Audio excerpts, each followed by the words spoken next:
open, inviting them in. Inside, the tower wasn't what they expected. Instead of stairs leading up to the lamp room, a spiral staircase descended downward, burrowing into the cliff itself. The walls dripped with condensation, and faint screams echoed from below. By 12:17 a.m., they'd reached the bottom. What they found defied logic. An upside-down lamp room buried deep in a cavern filled with seawater. The massive lens, the heart of the lighthouse, shot its beam downward into the depths, illuminating a horrifying sight. Floating in the water were 47 bodies, perfectly preserved as if time had frozen them. Fishermen in oilskins, their eyes wide open, mouths twisted in silent screams. And standing on the lens itself, fused to it like he'd grown from the glass, was Elias Thorne. He spun slowly with the beam, his melted face grinning.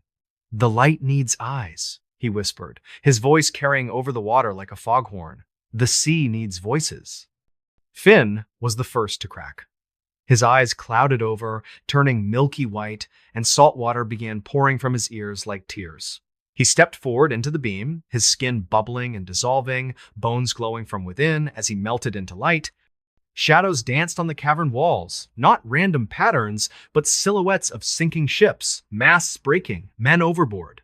Lila screamed, clutching her hydrophone, but the device melted in her grip, its wires snaking up her arm, burrowing into her veins like living things. She opened her mouth, and out came not her voice, but 47 others, singing a twisted lullaby, the same one her mother had sung to her as a child, now distorted and drowned. Mara was alone now, at 12:47 a.m. The bone stairs behind her crumbled, collapsing into dust, and she fell, plunging into the cavern's water. It wasn't cold like the ocean. It was warm, almost welcoming and full of eyes. Thousands of tiny, glowing eyes staring back at her. Elias extended a hand from the lens, his fingers elongated like tentacles. "Join the beacon?" he said. "Guide them home." Mara's lungs burned as she gasped for air, but instead of water, light filled them, red, pulsing, eternal. That was the end for Mara and her team. But the story doesn't stop there. By 2025, Stormhaven had become a ghost town. Folks packed up and left, whispering about the red light that still burns every storm, sweeping the sea like a predator's gaze. On November 7th of that year, exactly 1 year later, a new group of researchers anchored offshore, drawn by the same glowing tides. At 11:47 p.m., the beam swept over their boat, and from the water below, a new voice joined the screams. Mara's, clear as day, calling out, "Come home! Come home!" Now, let's dive a little deeper into this nightmare, because like all good, strange, dark, and mysterious tales, the details are what make your skin crawl. Mara Quinn wasn't just any marine biologist. She'd grown up in a coastal town not far from Stormhaven, and her father, a fisherman himself, had been lost to a riptide when she was just a kid. His last words, radioed back to shore, were, "The light's calling me home." Mara had dismissed it as delirium, but that night on the Siren, when the beam warmed the glass, she swore she heard her father's voice in the screams. It wasn't just sound vibrating through the air. It was in her bones, shaking her from the inside out like the ocean was whispering secrets only she could hear. Locals in Stormhaven had avoided Cliff's Edge for years. Compasses spun wildly near the tower, pointing not north, but straight down into the cliff. Fishermen reported their nets coming up empty except for bones, human bones, polished smooth by the currents. And those bone stairs? They didn't just appear out of nowhere. Witnesses from afar claimed they grew, vertebrae by vertebrae, clicking into place like a skeleton assembling itself. When Finn stepped into the beam, his dissolving skin didn't just glow, it cast shadows that replayed the 1977 storm surge frame by frame like a ghostly movie projected on the cavern walls. Lila's hydrophone didn't melt randomly.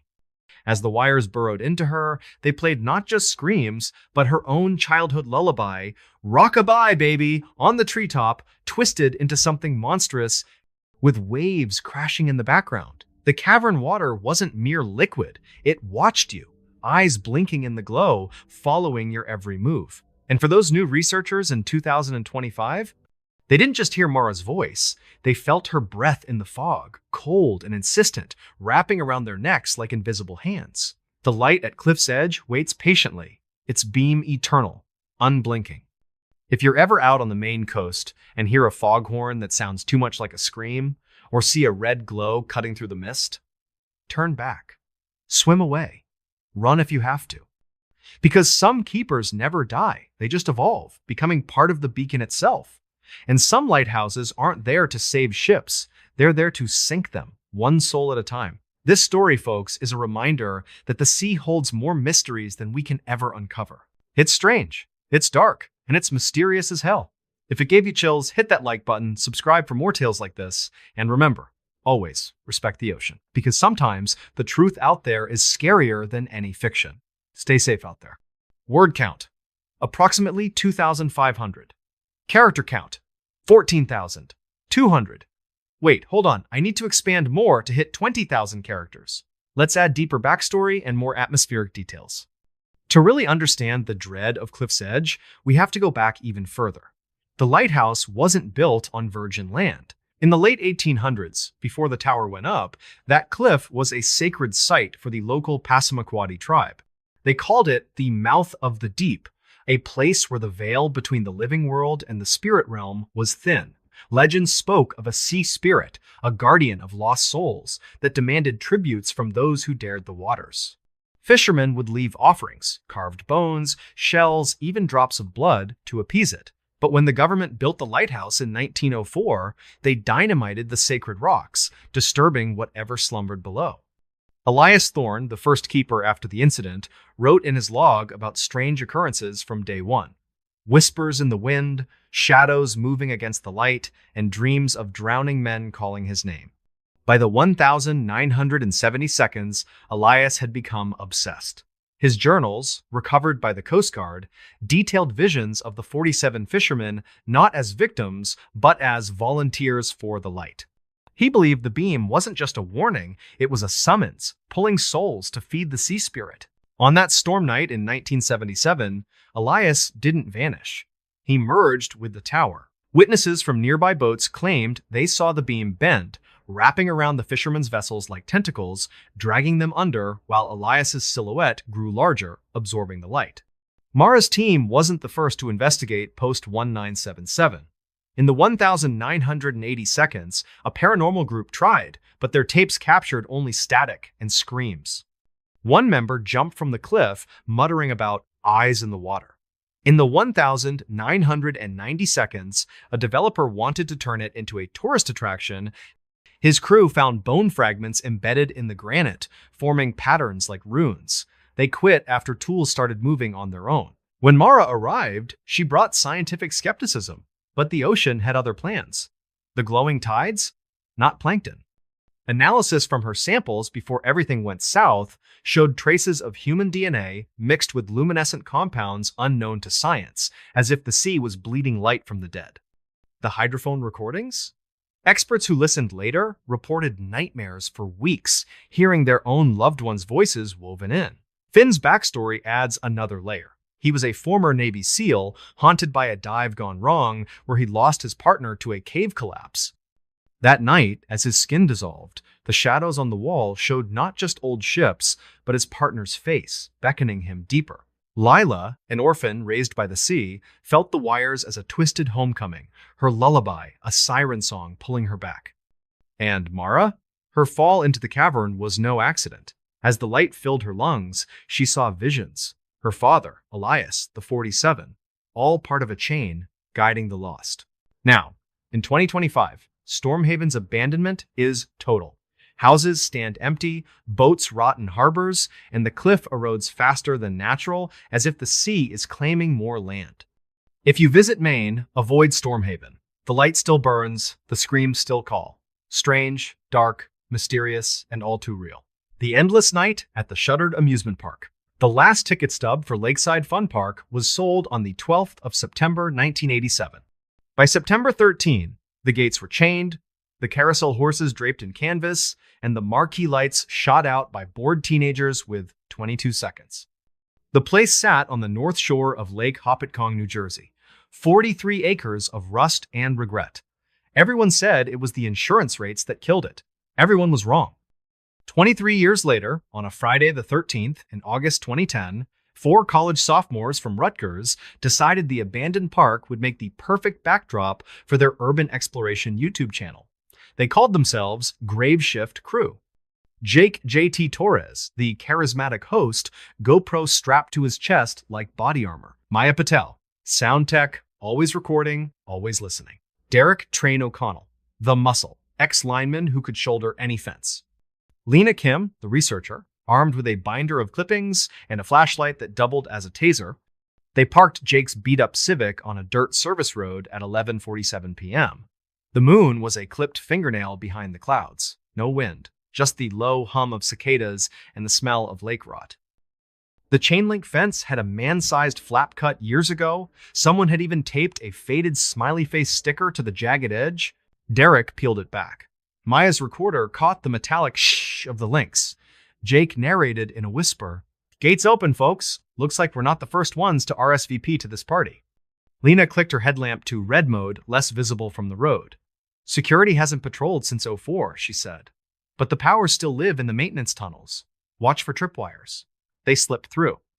The midway stretched ahead like a black and white photograph left in the sun. Cotton candy stands sagged under kudzu. The Tilt-A-Whirl cars hung at impossible angles, seats filled with decades of rainwater and mosquito larvae. A single bumper car sat in the center of the track, its pole bent like a broken finger pointing at the sky. Jake's GoPro light swept the Ferris wheel. Every gondola was empty except the very top one. Something pale, fluttered inside paper, maybe. Or cloth. Maya's headphones crackled. She lifted one side. Getting a tone. 432 hertz. That's A, below middle C. Perfect pitch. Derek snorted. Ghosts tuning their instruments? Lena ignored him and opened her binder. Funhouse used to play calliope music in a 432. Supposedly makes people dizzy faster. Jake grinned at the lens. "Let's go say hi to Mr. Calliope." The funhouse entrance was a gaping clown mouth, paint flaked to reveal rotting plywood teeth. The tongue, once a red carpet, had rotted into black slime. They stepped over it. Inside, the air was 20 degrees colder and smelled of ozone and burnt sugar. Mirrors lined the first corridor. Some were cracked, others were missing entirely, leaving rectangular wounds in the wall. Jake's reflection lagged half a second behind him. He stopped. "Guys, did you see that?" Maya's recorder hissed. The 432 tone was louder now, layered under a child's laugh high, looped, wrong. They pressed on. The next room was the Hall of Barrels' giant rotating cylinders you were supposed to run through. These barrels hadn't spun in decades, but one was moving, slowly. Creak, creak, creak, like a heartbeat. Derek stepped forward. "I got this." He planted a boot on the barrel. It stopped, then reversed. Faster. His foot slipped. He windmilled, caught the edge, and the barrel spat him out the other side into darkness. Silence. "D-Train," Jake called. A low groan answered. Then Derek's voice muffled. "I'm good. But you gotta see this." They found him in the mirror maze. Hundreds of Dereks stared back, some bleeding from the mouth, some with no eyes, some waving when the real Derek stood still. Maya's recorder overloaded. The 432 tone became a scream of static. Lena traced a finger along a mirror. "These aren't reflections. Look, scratches on the glass match the ones on the inside." Jake's GoPro battery read 3%. He smacked it. "We're live streaming to 400 people. Don't quit on me now." A new sound layered under the static, the clack, clack, clack of a roller coaster ascent chain. But the coaster, the Screaming Eagle, had been dismantled in '89. The track was scrap, yet the sound grew closer. They ran. The exit dumped them onto the midway again, but it wasn't the same midway. The sky was wrong, too many stars, arranged in perfect spirals. The bumper car was gone. In its place, a child's red tricycle, spinning slow circles, bell ding-ding-dinging, though no one touched it. Lena flipped frantically through her binder. Time dilation reported in '83. Two kids entered the funhouse at 8 p.m., exited at 8:05, but their watches said 3 a.m. Parents thought they were lying. Maya's voice cracked. "Guys, my phone says 11:52 p.m. We've been inside 40 minutes. Jake checked his GoPro timestamp. 3 hours, 14 minutes, and 7 seconds. The battery died. Darkness swallowed them. Emergency lights flickered on, blood red, strobing every 3 seconds. In the flashes, they saw the Ferris wheel turning backward, gondolas filling with shadow children who waved, the tilt-a-whirl spinning so fast the cars blurred into a silver ring. The clown mouth of the funhouse chewing wooden teeth, gnashing, tongue carpet writhing like a dying snake. Derek grabbed Maya's arm. "We go back through the funhouse. It's the only way we came." They sprinted. The tricycle followed, bell dinging faster, wheels leaving no tracks in the dust. Inside the funhouse, the mirrors showed them older gray hair, missing teeth, eyes sunken. One mirror showed Jake alone, screaming, mouth sewn shut with ride tickets. The barrels spun in opposite directions now, a vortex. Derek tried to jump. The barrel caught him, lifted him off the ground, and folded him like laundry. His scream cut off with a wet crunch. Maya retched. Lena dragged her forward. "Don't look! Just run!" They burst into the final room. The blow-up palace, once filled with inflatable slides. Now it was a single black balloon the size of a house, pulsing, a seam split open like a mouth. Inside, the missing bumper car. Headlights on, engine idling. The car's door opened by itself. A child's voice, not from speakers, but from inside their skulls. "Trade you. One ride for one night. Forever." Maya's recorder exploded in her hand, plastic shrapnel embedding in her palm. Blood dripped onto the floor and spelled in perfect cursive, "Mine." Lena tackled Maya away from the car. They scrambled backward. The balloon deflated with a sound like a dying whale collapsing into the bumper car. Metal screamed. The car imploded, folding inward until it was the size of a child's toy. Then it rolled, tires squealing on nothing, straight at them. They dove through a side exit that hadn't been there before. They were outside again. Dawn. Real dawn. Orange sunlight on the lake, gulls crying. The park looked exactly as it had when they arrived. Rusted, silent, abandoned. Except for one thing. On the midway, in a perfect circle of undisturbed dust, sat Derek's Rutgers hoodie, folded. The GoPro was clipped to the collar, lens cracked but still recording. The timestamp read 11:59 p.m., the 13th of August 2010. They never found Derek, or the funhouse, or the exit they used. The YouTube channel uploaded one final video at 3:33 a.m. that night. Title, "We Traded." It's 47 seconds long. 00:10. Jake's face, pale, whispering, "If you're watching this, don't." 0:11:30, static. But if you isolate the waveform, you hear the 432 tone and children counting backward from 100. 0:31, 0:47. The camera pans to the Ferris wheel. Every gondola is full. Every child waves in perfect sync. At 0:47, the screen cuts to black. The last frame, if you brighten it 400%, shows Maya and Lena in the front gondola, mouths open in silent screams, eyes replaced by ride tickets. The video ends with text. Next ride starts at sunset. Bring friends. Lakeside Fun Park is still chained shut. The fence flap is gone, welded over. But every August 13, the local PD gets calls. Laughter from inside, lights on the Ferris wheel, the clack, clack, clack of a coaster that isn't there. If you go after dark, bring a watch. If it stops at 11:52 p.m., run, because the park doesn't close at midnight anymore. It opens, and the endless night is always looking for new riders. The Shadows That Dance in the Pinewood Library. All right, folks, if you're tuned in for those strange, dark, and mysterious stories told, like I'm sitting across from you with a flashlight under my chin, then you're in for a treat. Or maybe a nightmare. This one will make you think twice before lingering in any library after the lights start to dim, especially one surrounded by whispering pines on a crisp fall night. We're heading to the rolling green hills of Vermont, where the air smells like evergreen and old secrets. It's about a gorgeous old library where the shadows don't just fall, they dance. And once they invite you to join, there's no checking out early. So, dim the lights, grab something warm to drink, and let's dive into the bone-chilling tale of the shadows that dance in the Pinewood Library. Picture this: a quaint little town called Pine Ridge, Vermont. Think classic New England charm with white-steepled churches, maple trees blazing red in autumn, and winding roads flanked by dense pine forests that seem to go on forever. Nestled right in the heart of those woods, down a gravel path that's more overgrown than maintained, stands the Pinewood Library. Built in the late 1800s, it's a stunning Victorian Gothic masterpiece.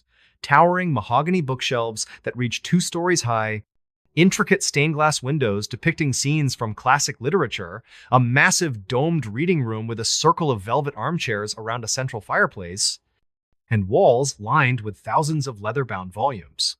The whole place smells like pine resin seeping in from the surrounding trees, mixed with that unmistakable scent of aged paper and ink. For decades, it was the pride of Pine Ridge, a haven for book lovers, scholars, and locals hosting poetry readings under the dome. But on Halloween night, the 31st of October 1977, everything changed. The head librarian, Evelyn Hart, a elegant woman in her 50s, known for her sharp mind and passion for forbidden folklore, hosted a special midnight poetry event. 47 patrons showed up, townsfolk, visiting academics, even some out-of-towners drawn by rumors of rare occult volumes in the collection. As the clock struck midnight, a sudden fog rolled in from the pines, thicker than anyone had ever seen. Witnesses from outside swore they saw the library's lights flicker, then glow an unnatural blue. When the fog lifted hours later, the doors were unlocked, the fire still crackling, but Evelyn Hart and all 47 patrons were gone. Vanished, no signs of struggle, no footprints in the damp earth outside. The card catalog was pulled open to a single drawer labeled Dance, and several books on the reading tables had pages that appeared wet, dark stains, later tested as ink mixed with something organic. No bodies ever found. The town padlocked the doors, boarded the windows, and declared it off-limits for renovations that never happened. But locals know the truth. Every Halloween, the lights inside glow faintly through the cracks, and if you listen close from the tree line, you can hear pages turning and faint music like a waltz played on an old phonograph. Now, jump ahead to the 31st of October 2024, exactly 47 years later. Our protagonist is Leora Vale, a 6-year-old rare book appraiser from Boston. Leora's got that perfect mix of curiosity and expertise. She travels the country valuing private collections, spotting forgeries, and occasionally uncovering lost treasures. She'd heard whispers about Pinewood Library through antiquarian circles, rumors of extremely rare, possibly forbidden volumes locked away in its vaults, books on esoteric subjects that could fetch a fortune at auction. Leora saw it as a career jackpot, catalog them discreetly, prove their authenticity, and make a name for herself. She put together a small team. Theo, a 8-year-old photographer who documents her finds with stunning shots, Soren, a 2-year-old archivist obsessed with historical manuscripts, and Mira, a 4-year-old sound engineer tagging along to record ambient audio for a potential documentary tie-in. They arrived at dusk on Halloween. The pines creaking in a chilly wind, leaves swirling like confetti from hell. The library loomed dark and silent, vines creeping over the Gothic arches. They picked the rusted padlock easy after decades of neglect and pushed open the heavy oak doors. The air inside hit them like a wave, thick with pine scent and the musty richness of untouched books. But what froze them in place was how pristine everything looked. Not a speck of dust on the mahogany shelves. The grand reading room had 47 antique chairs arranged in a perfect circle around the fireplace, each with an open book on the seat and a quill pen scratching faint words across blank pages, as if waiting for the poetry reading to resume. Leora brushed it off as incredible preservation, maybe the sealed environment. Theo set up lights and his camera. Soren geeked out over the shelves. Mira dropped her recorder on a table to capture the eerie silence. Then, at exactly 11:47 p.m., the massive grandfather clock in the corner, frozen at midnight for 47 years, struck 13 times, a deep, resonant chime that vibrated through the floor. Suddenly, shadows detached from the walls and bookshelves. Not cast by any light source, these were independent, elongated silhouettes that began to waltz across the Persian rugs, twirling in pairs like Victorian dancers. Theo's camera feed glitched wildly, then stabilized to show the room filled with figures. Inky black silhouettes with no bodies attached, faces forming from swirling script, spinning gracefully to unheard music. By 11:52 p.m., Mira's recorder picked up clear audio. A woman's voice, refined and echoing, reciting poetry. It was Evelyn Hart. Recordings from old library events matched perfectly. Step into the margin, become the footnote. Join the eternal verse. Books on the shelves started flipping pages on their own, the air sliced by the sharp whoosh of paper. At 11:55 p.m., Soren, unable to resist, touched a thick, leather-bound tome titled something illegible in faded gold. His fingers sank into the cover like it was soft clay. Black ink crawled up his hand, tracing veins under his skin. He gasped, then began reciting in a monotone. I am the index. Cross-reference me. His skin paled, turning translucent like parchment, eyes filling with tiny printed footnotes. The shadows swirled around him, pulling him backward into the open book. The spine snapped shut with a final thud, the title now reading Archivist in fresh ink. Panic set in. Leora and Theo bolted for the mezzanine balcony overlooking the reading room, with Mira close behind. But the grand staircase transformed, steps flattening into giant pages that ripped and tore under their feet, words bleeding upward. Mira slipped, her recorder smashing. From the fragments came her own voice, distorted.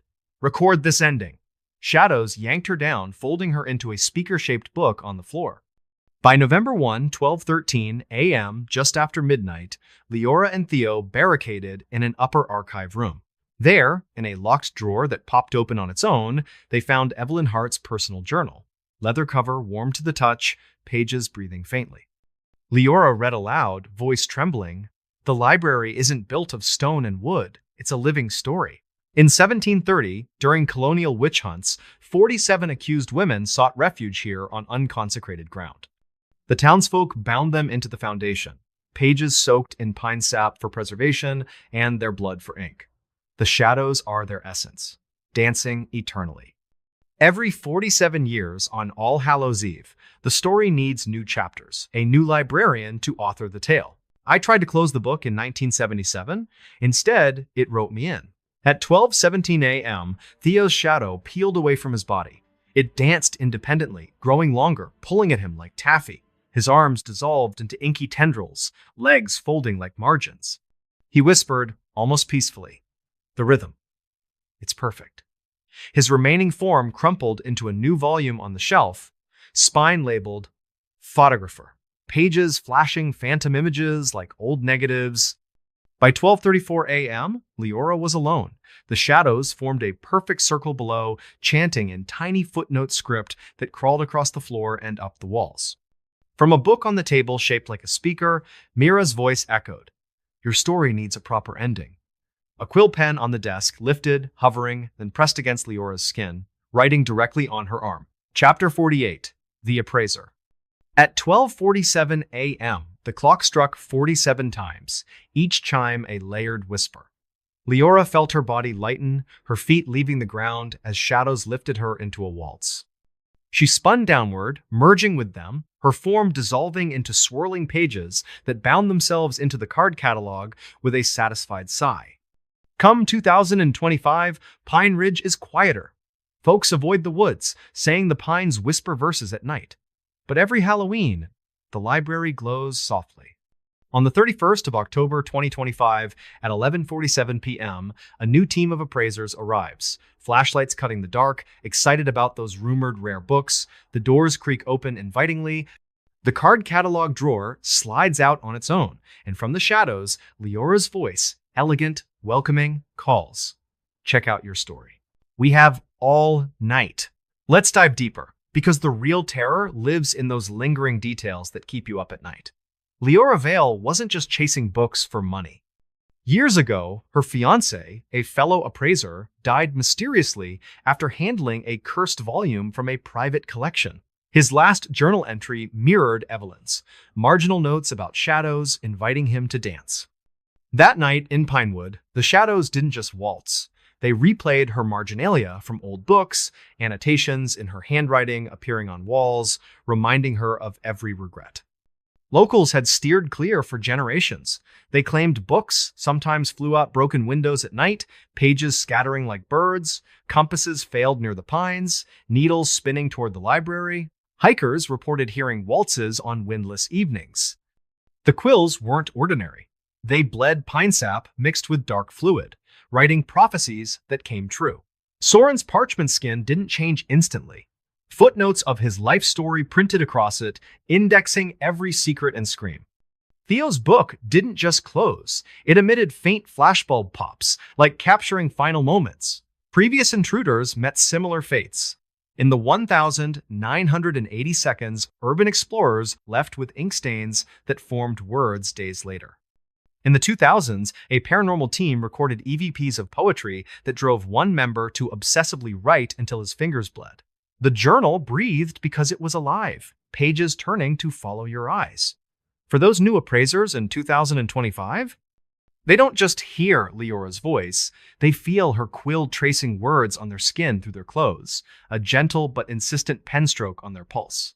Going back to the root, obscure Vermont records confirm 1,730 witch trials where 47 women vanished near Pine Ridge. Official story fled to Canada, but folklore says they were bound in stories to silence them. Their essence infused into the library's founding collection with pine sap preservative and ritual ink. The shadows that dance in Pinewood Library wait eternally, the story forever unfolding. If you're ever in a quiet library past closing and notice shadows moving without light or pages turning on their own to unheard music, drop the book. Back away. Get out before the invitation comes. Because some libraries aren't for reading, they're for writing you in, permanently. This one's strange, dark, and mysterious through and through, the kind that makes quiet please signs feel like a warning. Stay safe out there, folks, and remember, never stay past closing. The ghostly guests of the Ravenwood Inn. All right, folks, if you're here for those strange, dark, and mysterious stories told in a way that feels like we're huddled around a fire sharing whispers, then strap in. This one's going to make you double-check your hotel door locks and maybe even sleep with the lights on. We're talking about an isolated old inn where the guests don't just check in. They never check out. This tale comes from the misty, rugged mountains of West Virginia, where the fog clings to the ridges like a shroud, and the nights are so quiet you can hear your own heartbeat. It's the kind of place where cell service dies and the roads vanish into the haze. So, settle in, keep something sturdy nearby, and let's uncover the terrifying story of the ghostly guests of the Ravenwood Inn. Deep in the Appalachian folds lies a forgotten speck called Raven Hollow, West Virginia. A tiny community of coal miners' descendants, moonshiners' kin, and folks who keep to themselves. Perched high on a lonely ridge, accessible only by a winding dirt road that turns treacherous after rain, stands the Ravenwood Inn. This sprawling Victorian beauty was built in the 1,890 seconds. 3 stories of dark wood and gingerbread trim, 47 guest rooms, a grand lobby with a massive stone fireplace, and a wraparound porch that creaks under the slightest breeze. Back in its heyday, it was a retreat for wealthy city folk, escaping the summer heat, hunting parties, honeymooners, and mysterious travelers who paid in cash and asked few questions. But on a stormy weekend in 1977, during a brutal nor'easter that dumped feet of snow and knocked out power for days, the inn became a tomb. The innkeeper, Silas Crow, a stern, silver-haired man in his 60 seconds who'd run the place for decades, and all 47 guests who were snowed in that weekend simply disappeared. No distress calls, no signs of foul play. Searchers found the front doors unlocked, fires still smoldering in the hearths, meals half-eaten on tables. But the guest register opened to a fresh page with Room 13 scrawled in wet ink, as if someone had just signed in. No footprints in the snow leading away. No bodies ever recovered.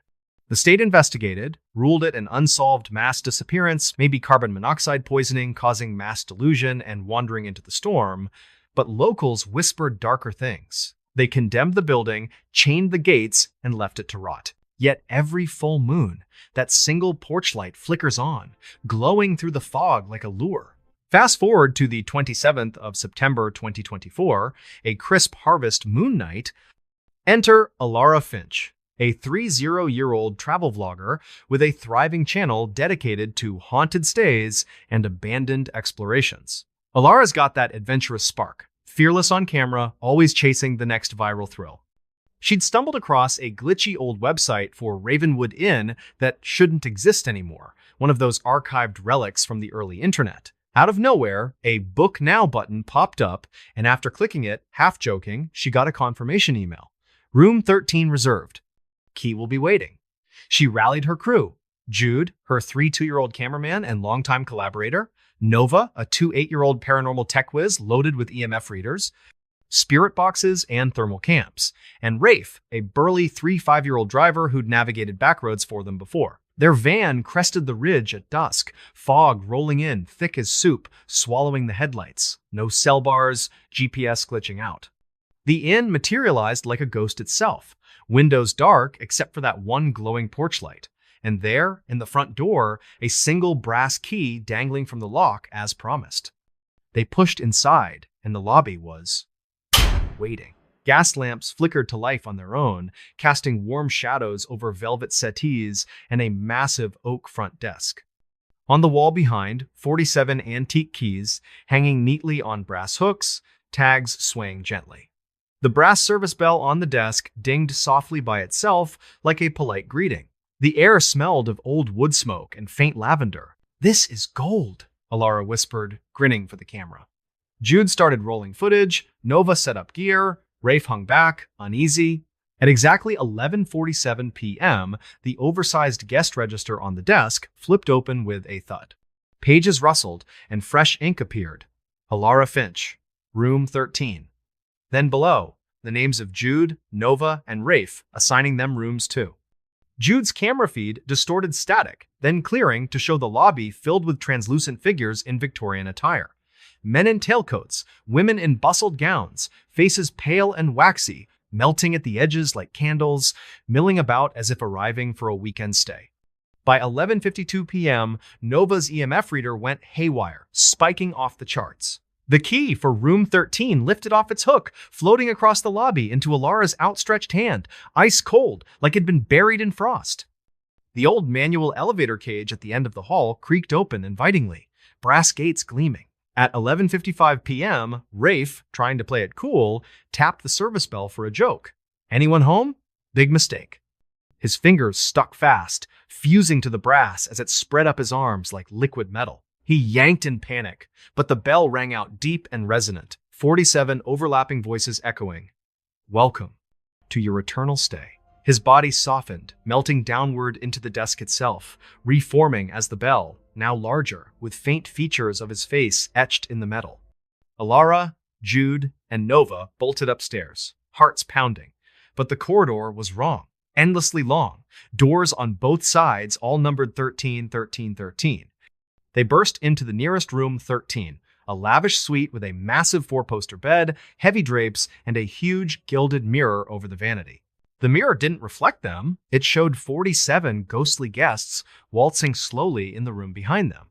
At the window stood Silas Crow, translucent as mist, skin swirling like fog, eyes hollow black keyholes.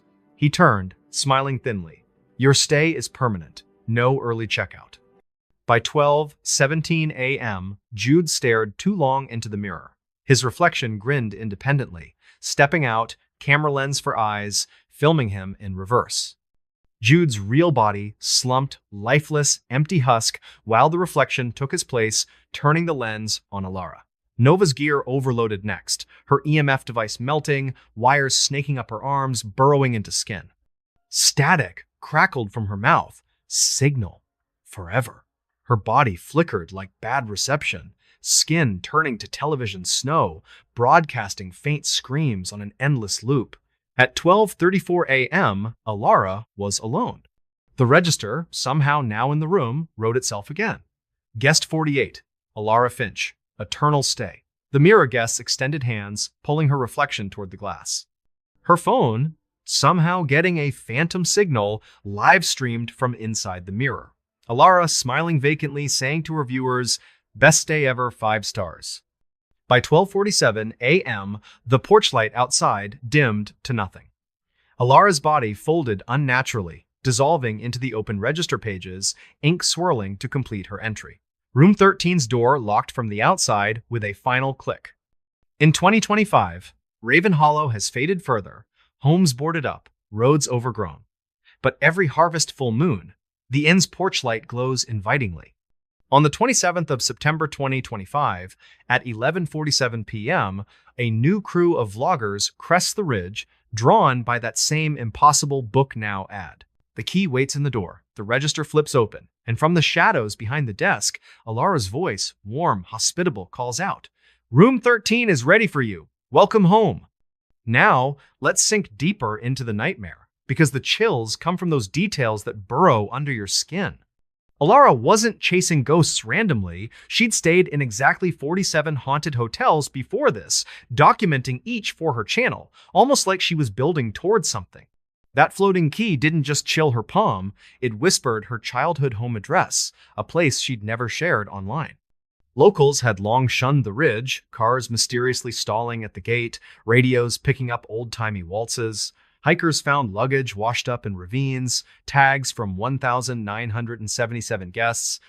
The bell's ring wasn't mere sound, it signed new names in the ledger simultaneously. Jude's reflection cameraman didn't just film, it exposed raw footage of his deepest fears flashing on its lens eyes. Nova's static form broadcast not random noise, but looped clips of her team's final moments. To trace the curse back, obscure county records hint at the inn's founding in 1890 on land once used for a miner's quarantine during a plague. 47 workers checked in and never left, their essence bound to the building, with rituals involving brass keys and blood ink ledgers. Previous trespassers met grim ends, 1,980 seconds. Teens found days later wandering highways, babbling about eternal room service. 2,000 ghost hunters left cameras running. Footage showed them joining the waltz. Never seen again. The ledger doesn't lie on paper, it pulses, pages bleeding fresh reservations. For those new vloggers, they won't just hear Alara, they'll find an old coin in their pocket, her tip for excellent service. The Ravenwood Inn waits atop its ridge. Vacancy sign eternally off, but always room for more. If you're driving those mountain roads under a full moon and spot a glowing porch light through the fog, or get a booking confirmation from nowhere, turn around. Floor it. Because some inns don't host guests, they collect them. This story's strange, dark, and mysterious in the most inescapable way. The kind that makes "do not disturb" signs feel like a plea. Stay vigilant out there, folks. And whatever you do, never take room 13. The Curse of the Old Mill by Hollow Creek. Alright folks, if you're a fan of those strange, dark, and mysterious stories told like we're swapping tales in a dimly lit room, then this one's gonna stick with you. Especially if you've ever driven past an old mill on a back road and caught a whiff of something baking that shouldn't be there. This tale comes from the rolling hills and hollows of rural Kentucky, where the creeks run slow and the nights are thick with cicadas and secrets. It's about an ancient grist mill, where the wheel doesn't just turn grain, it turns people. So, grab a blanket, make sure the windows are shut, and let's get into the grinding horror of The Curse of the Old Mill by Hollow Creek. Deep in the backcountry of Kentucky lies a forgotten little crossroads called Hollowford, barely a dot on the map, with a gas station that's half convenience store, half bait shop, and folks who still wave at strangers from their porches. Running lazily through it is Hollow Creek, a shallow stream that's more mud than water most of the year. Squatting on its banks like a brooding giant is Grimsby Mill, a massive 150-year-old stone and timber beast built back when steam was new and water power ruled. This thing is huge. A towering wooden water wheel over 30 feet across, thick stone walls choked with kudzu and vines, and inside a monstrous 10-foot grindstone carved from granite, its grooves deep and worn from generations of crushing wheat into flour. For over a century, it fed the county, farmers hauling sacks of grain at dawn, leaving with fresh flour that made the best biscuits in the state. But in 1977, during a routine midnight grind to beat the summer heat, the miller, Jonah Hale, a quiet, hardworking man in his 52nds who'd inherited the job from his father, and all 47 workers on shift that night vanished without a trace. Search parties found the wheel still spinning slowly, even though the creek race was bone dry after a drought. Fresh flour piled high, pure white, finer than any machine could make, and no water powering anything. No screams heard, no blood, no bodies, just gone. The county dynamited the dam to flood the race and stop the wheel forever, condemned the mill, and warned everyone to stay away. But locals know, every full moon, that wheel creaks back to life. turning on nothing but hunger, and the air fills with the smell of baking bread. Now, fast forward to the 15th of July, 2024, a sticky full moon night in the heart of summer. Our main character is Saffron Reed, a 28-year-old food historian and content creator with a popular series called Forgotten Recipes, where she recreates old pioneer dishes and explores historic kitchens. Saffron's passionate, a bit obsessive, always chasing authentic tastes from the past. One morning, she found a handwritten note slipped under her apartment door in Louisville, yellowed paper, old-fashioned script saying, "Come taste the old harvest at Grimsby Mill." The recipe awaits. No signature, just a faint smell of yeast. Intrigued and seeing viral potential, she assembled a team. Cal, her 30-year-old cameraman and tech guy, Ren, a 26-year-old folklorist who'd studied Appalachian legends, and Boone, a 5-year-old local millwright from Holliford who'd restored old wheels and reluctantly agreed to guide them after many warnings. They arrived at dusk, fireflies blinking in the humid air, the creek barely trickling. The mill loomed dark and overgrown, but the heavy wooden door stood ajar, and inside, oil lanterns flickered to life as they entered. The air was thick sweet with rising dough and a metallic tang like iron. Burlap sacks lined the walls, plump and waiting. The massive grindstone in the center hummed faintly, dust motes dancing in the lantern light. Saffron laughed it off. "Okay, this is atmospheric gold. Probably some locals pranking for views." Cal set up cameras. Ren flipped through her notebook. Boone eyed the wheel warily. At exactly 11:47 p.m., the water wheel outside groaned to life, creaking slowly, turning with no water flow. Flour dust exploded into the air, swirling into shapes, 47 ghostly faces with open mouths pleading silently. Cal's camera glitched hard feed, showing the mill filled with translucent workers in overalls, limbs twisted like broken stalks, eyes like kernels of grain, feeding invisible sacks into the hopper. By 11:52 p.m., Boone, practical guy, trying to prove it was wind, touched the grindstone to check for vibration. His hands sank in like soft clay. He yanked back, but fingers crumbled to white powder, bones grinding audibly into meal. Flour poured from his mouth as he gasped. "It's hungry." His body seized, cracking like dry earth, collapsing into a fresh pile of bone-white flour. At 11:55 p.m., Ren's journal pages bled dark ink, words appearing. Recip, 1 soul per moon. ADD, blood for rise. Burlap sacks on the floor split open, doughy hands reaching out, pulling at their legs. From the loft above appeared Jonah Hale, skin like weathered burlap, hair and beard matted wheat chaff, teeth jagged like millstone grooves. He rasped, "The mill needs leaven to rise." Saffron and Cal scrambled up the wooden stairs to the loft for safety with Ren close. But the stairs slicked, turning into grain chutes that slid them toward the stone. Ren tumbled first, barrel in the corner opening, sucking her in with fermented whispers. Her voice echoed later, twisted laughter bubbling like proofing dough. By July 16, 12:13 a.m. in the loft, they found Jonah Hale's crumbling logbook on a dusty shelf. Pages flaked as Saffron read, "The wheel isn't powered by water, it's hunger." Built in 1840 on a site where 47 starving settlers, driven mad by famine, fed rivals to the stones, blood watering the race, bones ground fine. The curse bound them. It demands fresh harvest every full moon. Every 47 years, it claims a new miller to tend it. I tried to burn it in 1977. It ground me instead. At 12:17 a.m., Cal started swelling, skin puffing like rising bread, yeast blooming visibly under his flesh in bubbling patches. He clawed at himself, folding unnaturally. Gotta need the batch. His body deflated into a bulging sack, labeled fresh in flour dust. By 12:34 a.m., Saffron was alone. The grindstone below roared faster, grooves glowing red hot. From a sealed barrel, Ren's voice gurgled, "Add salt," for flavor. Saffron felt her blood thicken, sweetening like syrup in her veins body preparing to bake. At 12:47 a.m., the wheel thundered. Against her will, Saffron walked to the hopper, climbing in. The stones closed, grinding with wet crunches. Flour poured out pure white under the moon. In the old brick oven nearby, 47 loaves rose suddenly, faces pressed against the crust, mouths open in silent screams. By 2025, Holliford has emptied, folks selling up, saying the creek smells like bread even when dry, fish floating with doughy gills. But every full moon, the wheel turns. On the 15th of July 2025, at 11:47 p.m., a new group of food historians pulls up, drawn by a mysterious note. The door stands open. The oven glows. And from the loft, Saffron's voice, warm, inviting, calls, "Come taste the harvest, it's to die for." Let's grind deeper into this nightmare, because the true horror is in the crumbs that linger. Saffron Reed wasn't just recreating recipes for fun. As a child, after her grandmother passed, she'd baked her ashes into a memorial loaf, a private ritual to keep her close.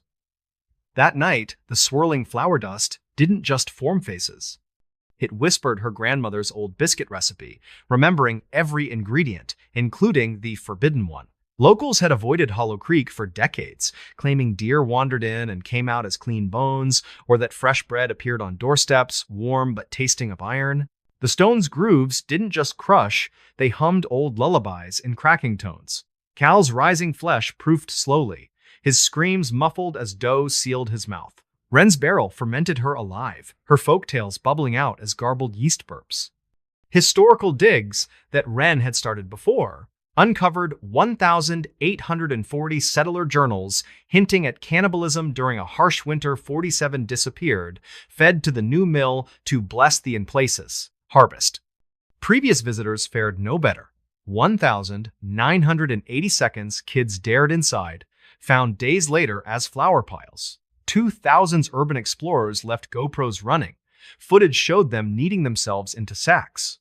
The logbook crumbled because it was made from earlier harvests, pages flaking into dust when exposed. For those new historians, they won't just smell the bread, they'll taste Saffron's tears in the salty crust, a perfect rise. The old mill by Hollow Creek waits patiently, wheel eternal, hunger never sated. If you're ever in Kentucky backcountry under a full moon and catch the scent of fresh-baked bread from a dry creek or hear a wheel turning in the dark, don't follow it. Don't taste it. Because some flour isn't from grain, some recipes demand more than wheat, and some loaves scream when you break them. This one's strange, dark, and mysterious down to the bone, the kind that makes you question that store-bought bread. Stay safe out there, folks. And whatever you do, don't feed the mill. The Whispering Graves of Shady Hollow Cemetery. All right, folks, if you're here for those strange, dark, and mysterious stories that make you question every rustle in the leaves or whisper on the wind, then this one's going to linger with you, especially if you've ever walked through an old cemetery at night and felt like the ground was listening. We're heading deep into the misty hollows of eastern Tennessee, where the Appalachian foothills hide valleys so sunken the sun barely touches them and the soil stays damp year-round. It's about a forgotten graveyard, where the dead don't just rest, they speak, and once they call your name, the earth claims what's owed. So, turn off the main lights, keep a flashlight handy, and let's uncover the rooted terror of the Whispering Graves of Shady Hollow Cemetery. Nestled in a remote valley near the Great Smoky Mountains lies the tiny, fading community of Shady Hollow, Tennessee, a place where folks still rely on well water, coal stoves, and stories passed down like heirlooms. At the bottom of a steep, overgrown hollow, cut off by thick woods and no real road after the old logging trail washed out, sprawls Shady Hollow Cemetery. This isn't your manicured modern burial ground, it's a 200-year-old sprawl of crooked, moss-covered headstones tilting like drunk sentinels, tangled kudzu vines swallowing plots whole, and ancient oaks whose roots buckle the earth. In the center stands a looming black marble mausoleum, its door etched with faded angels, looking more like a tomb for secrets than the dead. The cemetery dates back to early settlers, but tragedy struck on a pitch-black new moon night in 1977. The longtime caretaker, Amos Black, a reclusive man in his late 60s who'd tended the grounds alone for decades, and 47 mourners attending a private midnight burial for a local elder, all vanished. No storm, no violence, just gone. Searchers found the fresh grave dug wide open, the coffin empty and whispering faintly, or so the reports claimed, with no footprints leading away in the soft soil. The county sealed it off, pouring concrete barriers at the entrances and declaring it unsafe due to unstable ground. But locals know the real reason. Every new moon, when the sky is darkest, whispers rise from the earth, faint at first, then insistent, naming things only the listener would know. Now, shift to the 14th of November 2025, a cold, starless new moon night just weeks ago. Our protagonist is Cora Vale, a 9-year-old sound engineer from Nashville with a podcast series called Voices of the South, capturing everything from bluegrass fiddles to forgotten folktales. Cora's got a knack for picking up the faintest audio anomalies, and she's always chasing that perfect, eerie recording. An anonymous email tipped her off. Bring your best mics to Shady Hollow Cemetery. The voices are clearest on the new moon. Attached was an old photo of the mausoleum. Seeing potential for a breakout episode, she assembled a small team. Ellis, a 1-year-old photographer documenting atmospheric shots, June, a 7-year-old genealogist tracing Southern family lines, and Rusty, a 2-year-old local whose father had been a gravedigger in the area and knew the back ways in, though he swore he'd never return. They slipped through a rusted gap in the fence at dusk, the air heavy with decaying leaves, honeysuckle, and that unmistakable damp rot of old graves. The ground felt oddly warm underfoot, like it held leftover summer heat. Headstones leaned at impossible angles, inscriptions worn smooth by time. The central mausoleum's door hung slightly ajar, as if expecting company. Cora set up her parabolic microphone, a high-sensitivity dish for capturing distant sounds, while Ellis snapped photos, June sketched family plots, and Rusty pointed out landmarks uneasily. "This place don't like visitors," he muttered. At exactly 11:47 p.m., Cora's mic crackled to life with layered whispers, exactly 47 distinct voices overlapping like wind through leaves, but clear, naming sins, regrets, secrets, liar, thief, betrayer. Ellis's camera feed glitched, showing fresh graves cracked open, skeletal hands of twisted roots and bone reaching upward. By 11:52 p.m., Rusty stepped on what looked like a soft mound. The earth gave way, sucking him down to the waist instantly. The soil whispered his old childhood nickname, Rusty Nail, something only his late mother called him. Roots snaked up his legs, burrowing under skin, cracking it like dry clay. Dirt filled his mouth as he screamed, his voice shifting mid-cry to join the chorus below. He sank fully, the ground smoothing over as if he'd never been. At 11:55 p.m., June's handwritten family tree notes began bleeding fresh ink. Branches rewriting to Black 1840. 47 souls planted deep. The mausoleum door creaked wide. Inside stood Amos Black, skin overgrown with green moss, beard tangled vines, eyes deep hollows filled with soil, holding a shovel forged from bone. He rasped, "The ground remembers every footstep. It teaches the forgotten their names." Cora and Ellis bolted toward the crypt for cover, June trailing in shock. But the paths twisted, impossibly graves, shifting positions, looping them back.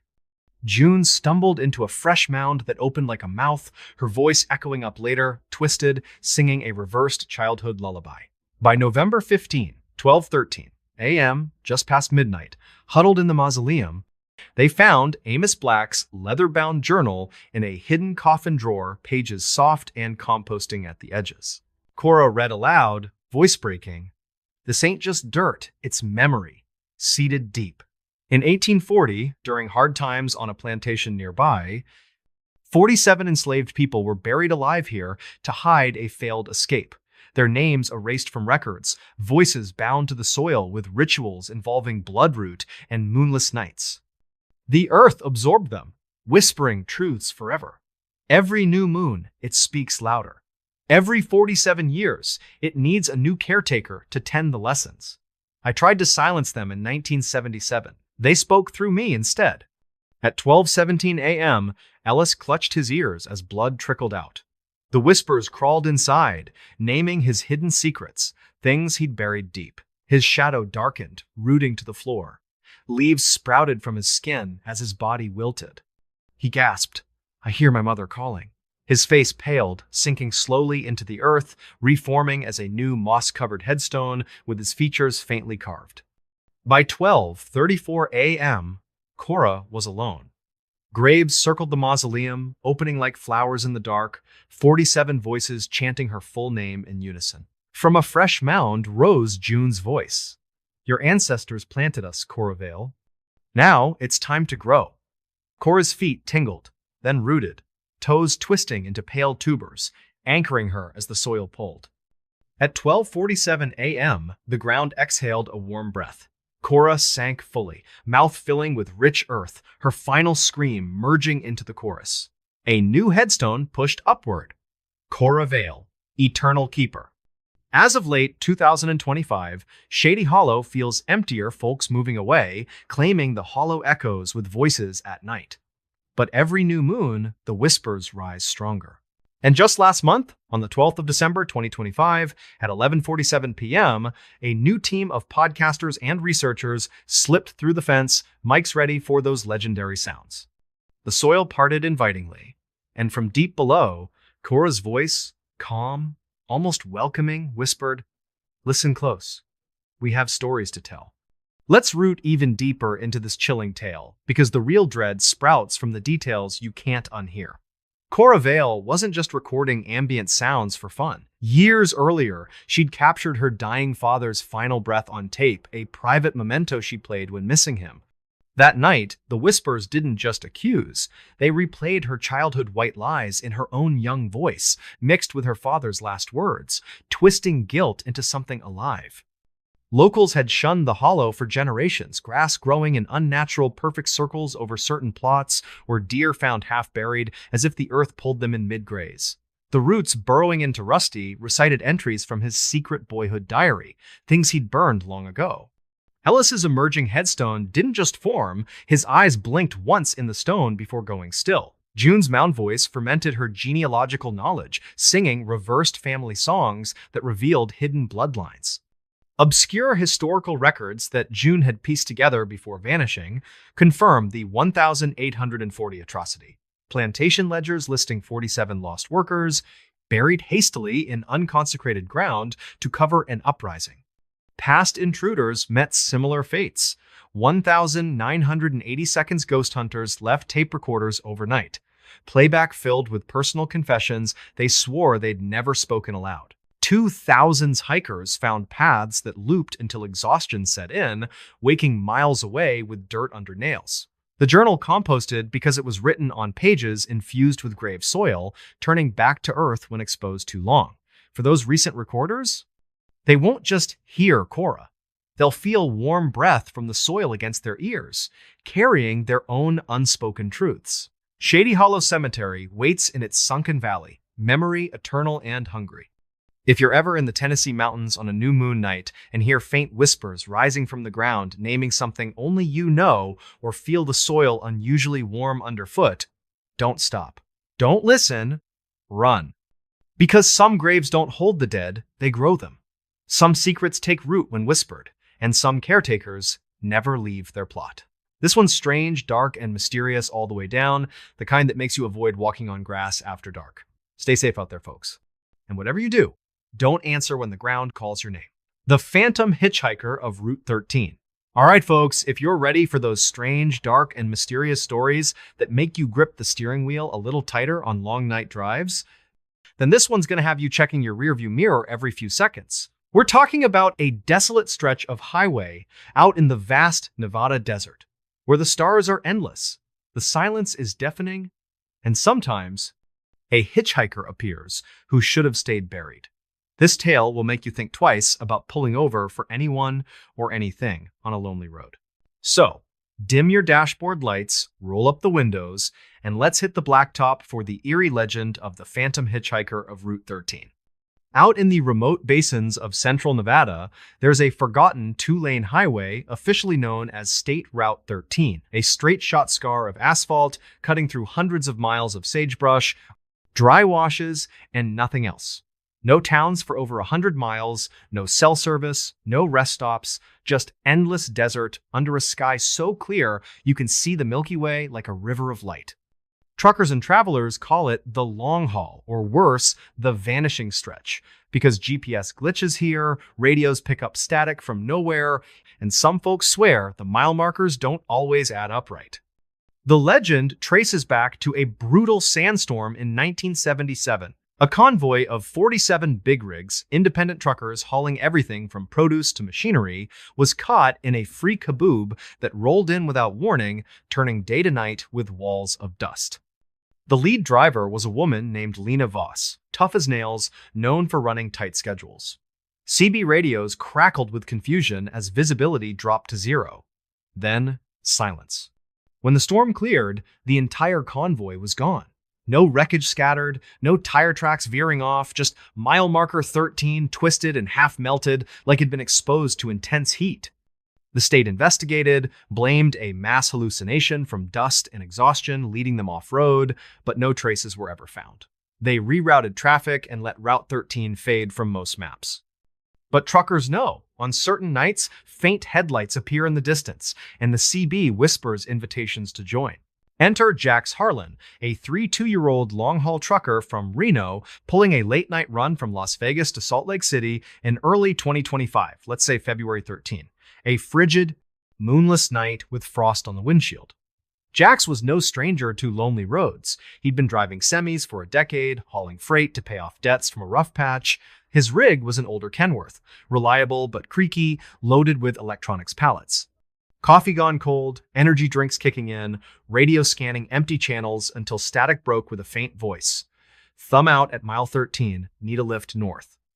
At 11:47 p.m., his high beams swept across a figure at the shoulder near that infamous melted mile marker warped metal dripping like candle wax. A woman in a flowing white dress, long dark hair whipping in a windless night, thumb extended. No way anyone's out here. Jax muttered, but something tugged at him. Maybe loneliness. Maybe the voice on the CB. He eased off the throttle. The passenger door unlatched on its own with a groan. She climbed in gracefully, bringing a rush of cold air smelling of hot bricks, gasoline, and faint funeral lilies. "Name's Lena," she said, voice smooth but echoing like multiple CB channels overlapping. "Just need to get to the end of the road." Jax glanced over, pale skin, eyes too dark, smile stretching a bit too far. He nodded, pulling back onto the asphalt. But in the rearview mirror, the passenger seat was empty. Yet there she sat beside him, reflection grinning wider than reality. By 11:52 p.m., the odometer started acting up, numbers flickering, then rolling backward, mile marker readings stuck 13. 13. 13. No matter how fast he drove, the radio burst with old chatter. Fragments of 1,977 CB calls. Convoy lost. Sand everywhere. She's waving us on. Lena's hand rested on his shoulder, fingers icy, nails leaving faint black streaks.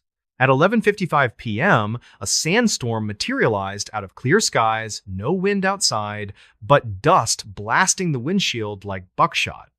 Visibility zero, yet the road felt endless, looping back to that same marker. "They all stopped for me," Lena whispered, her voice now 47 layered tones. "Kind hearts. Now they're the convoy eternal." Jax floored it, heart pounding, but the rig wouldn't break the loop. By midnight, his CB lit up with welcoming voices, 47 truckers greeting the new lead. His skin prickled as faint tattoos emerged, route numbers, mile 13 glowing under the dash lights. He found a faded logbook wedged in the glove compartment, previous driver's scrawl. "The road ain't asphalt, it's the convoy." Paved over in 77 after burying the originals alive in a 1930s work crew accident, hot tar sealing them in. It recruits on anniversary nights, every cycle a new phantom to flag down the next. I picked her up, now I'm part of the pavement. Around 12:17 a.m., Jax's vision blurred, headlights reflecting in his eyes like twin beams. He felt the wheel turn itself, smile creeping across his face, matching Lena's. The truck shimmered, dissolving into the road, tires melting into asphalt, frame becoming guardrail. By morning, Route 13 looked unchanged. But in 2025, truckers still report vanishings around that date. And on quiet nights, a new rig appears in the distance, driver with headlights for eyes, thumb out at mile 13. The CB crackles. Jax's voice calm and inviting. "Running late. Need company for the haul? Let's rev deeper into this endless nightmare, because the terror accelerates with the details. Jax Harlan wasn't just any driver. He'd been haunted by guilt since 2015, when he clipped a broken-down car on a rainy interstate, not stopping to check the driver survived, but Jax never forgave himself. That night, Lena's thumb didn't just signal, it pointed accusingly, and her dress reflected flashes of his old dashcam footage he'd deleted. Truckers avoid Route 13 altogether now, tires reportedly soften and melt near that marker, leaving black streaks, CBs pick up phantom convoys reciting old lot numbers. The loop wasn't random, the odometer counted down Jax's remaining heartbeats. The tattoos drove like veins under skin, mapping the eternal route. For the next driver, spotting Jax, the wheel tugs gently, urging them to pull over, while sand whispers promises of never driving alone again. The origin runs deeper. Faded 1,930 seconds records mention a Depression-era road crew of 47 men trapped in a tar-poor accident on the old dirt track. Buried alive under fresh pavement to save costs, their rigs scrapped on site. Past pickups ended similarly. 1,980 seconds drivers found wandering days later, babbling about infinite miles. 2000's dash cams captured empty seats with reflections chatting away. Route 13 waits under the stars, convoy growing, asphalt alive. If you're ever hauling through Nevada backroads and spot a figure in white at a warped mile marker, or hear a friendly CB call for a ride, keep driving. Don't blink, don't stop. Because some hitchhikers aren't looking for a lift, they're recruiting for the endless convoy. Some roads don't lead anywhere, they just keep you. This one's strange, dark, and mysterious, mile after mile, the kind that makes you avoid detours forever. Stay safe on the road out there, folks. And whatever you do, never pick up at mile 13. The chilling echoes of the abandoned theater. All right, folks, if you're in the mood for those strange, dark, and mysterious stories that make you hesitate before turning off the lights during a late-night movie marathon, then this one's going to have you hearing phantom applause in empty rooms. We're talking about a once grand old theater in a dying Pennsylvania steel town, where the show doesn't end just because the audience leaves. In fact, the audience never really leaves. This tale will make you side-eye every creaky seat or flickering spotlight you encounter. So, settle into your chair, but maybe not the front row, and let's raise the curtain on the haunting story of the chilling echoes of the abandoned theater. Deep in the Rust Belt heart of western Pennsylvania lies Steel Haven, a once booming mill town now faded to quiet streets lined with boarded-up shops and empty row houses. In the center of it all stands the Grand Majestic Theater, a stunning 1,920 seconds gem built during the steel boom.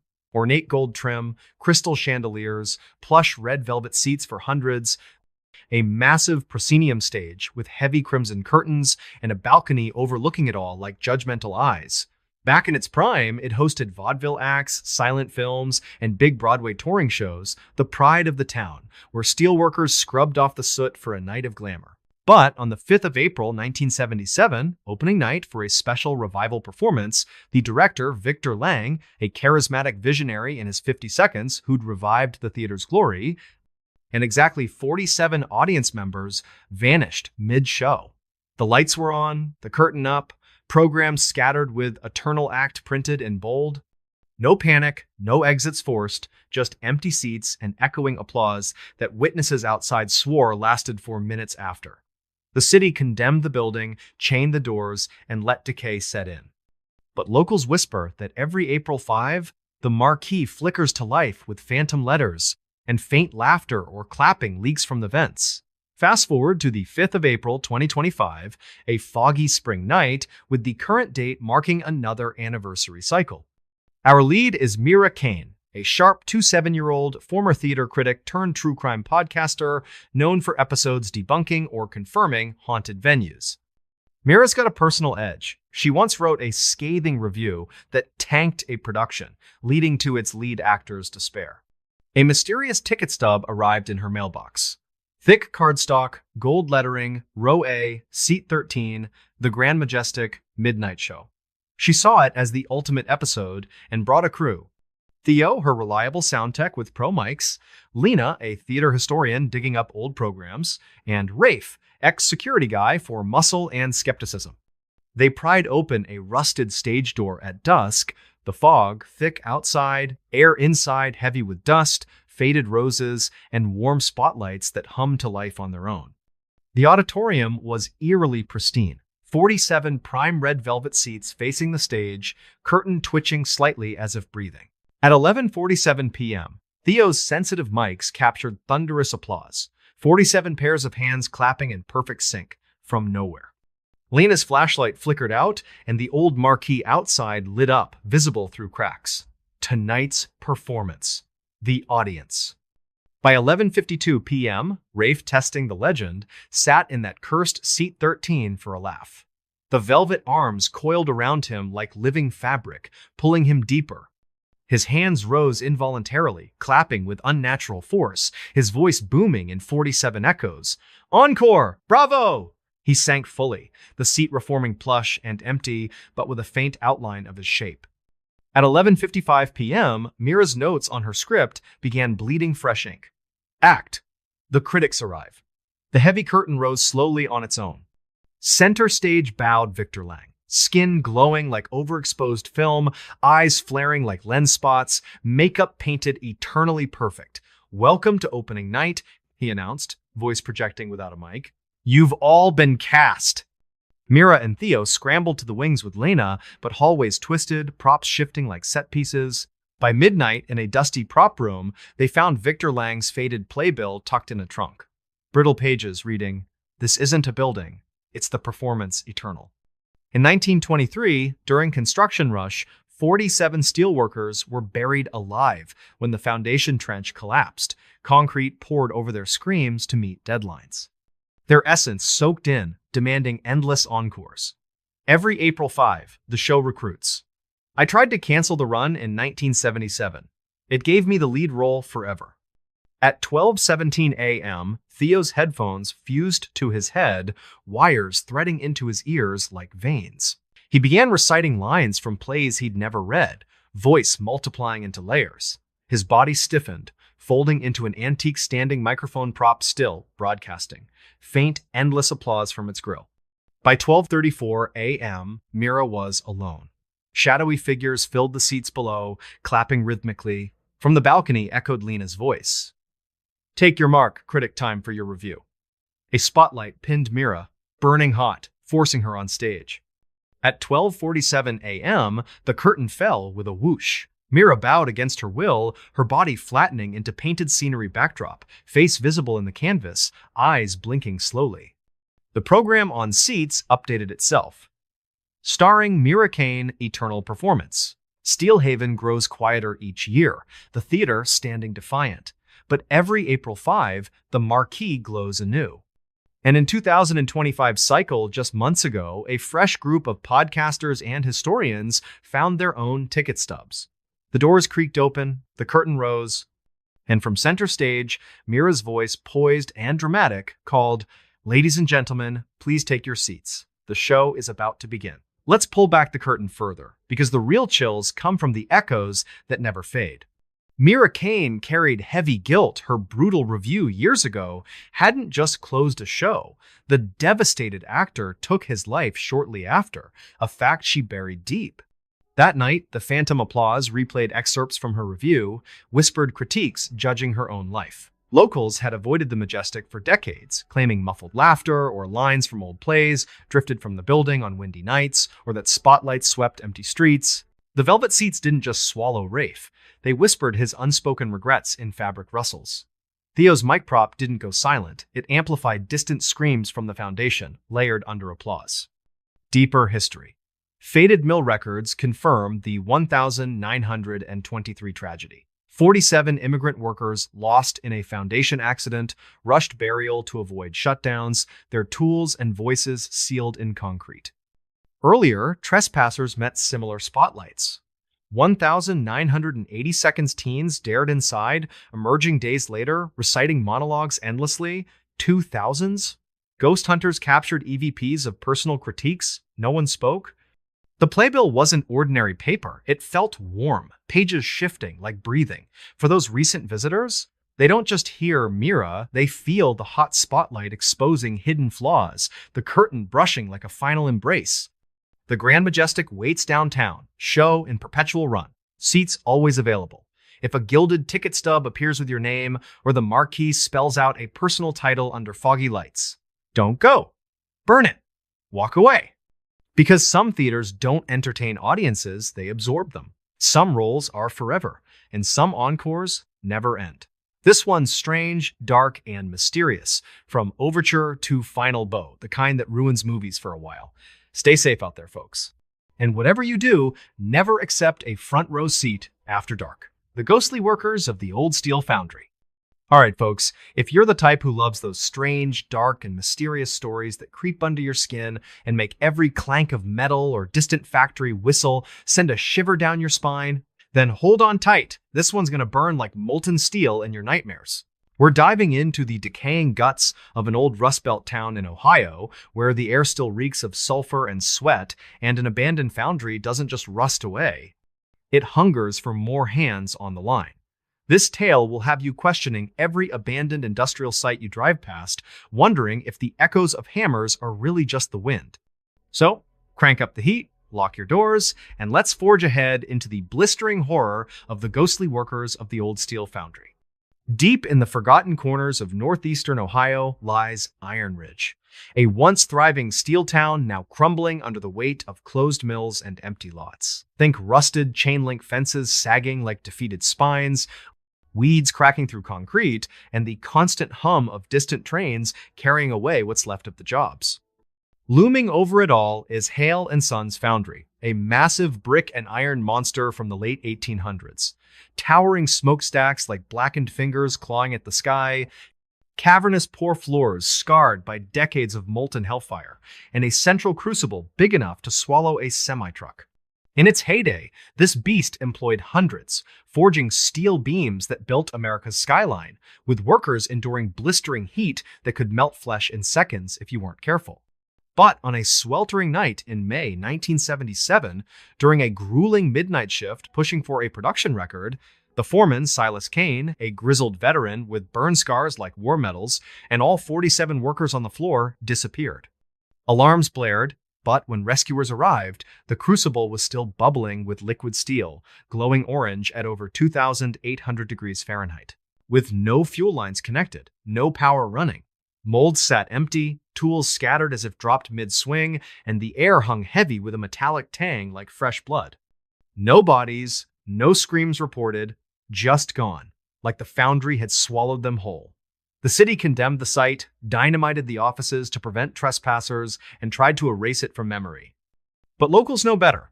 Every May 19, the anniversary, those old stacks belch invisible smoke, sparks dance from empty vents, and a distant whistle calls like a siren's wail.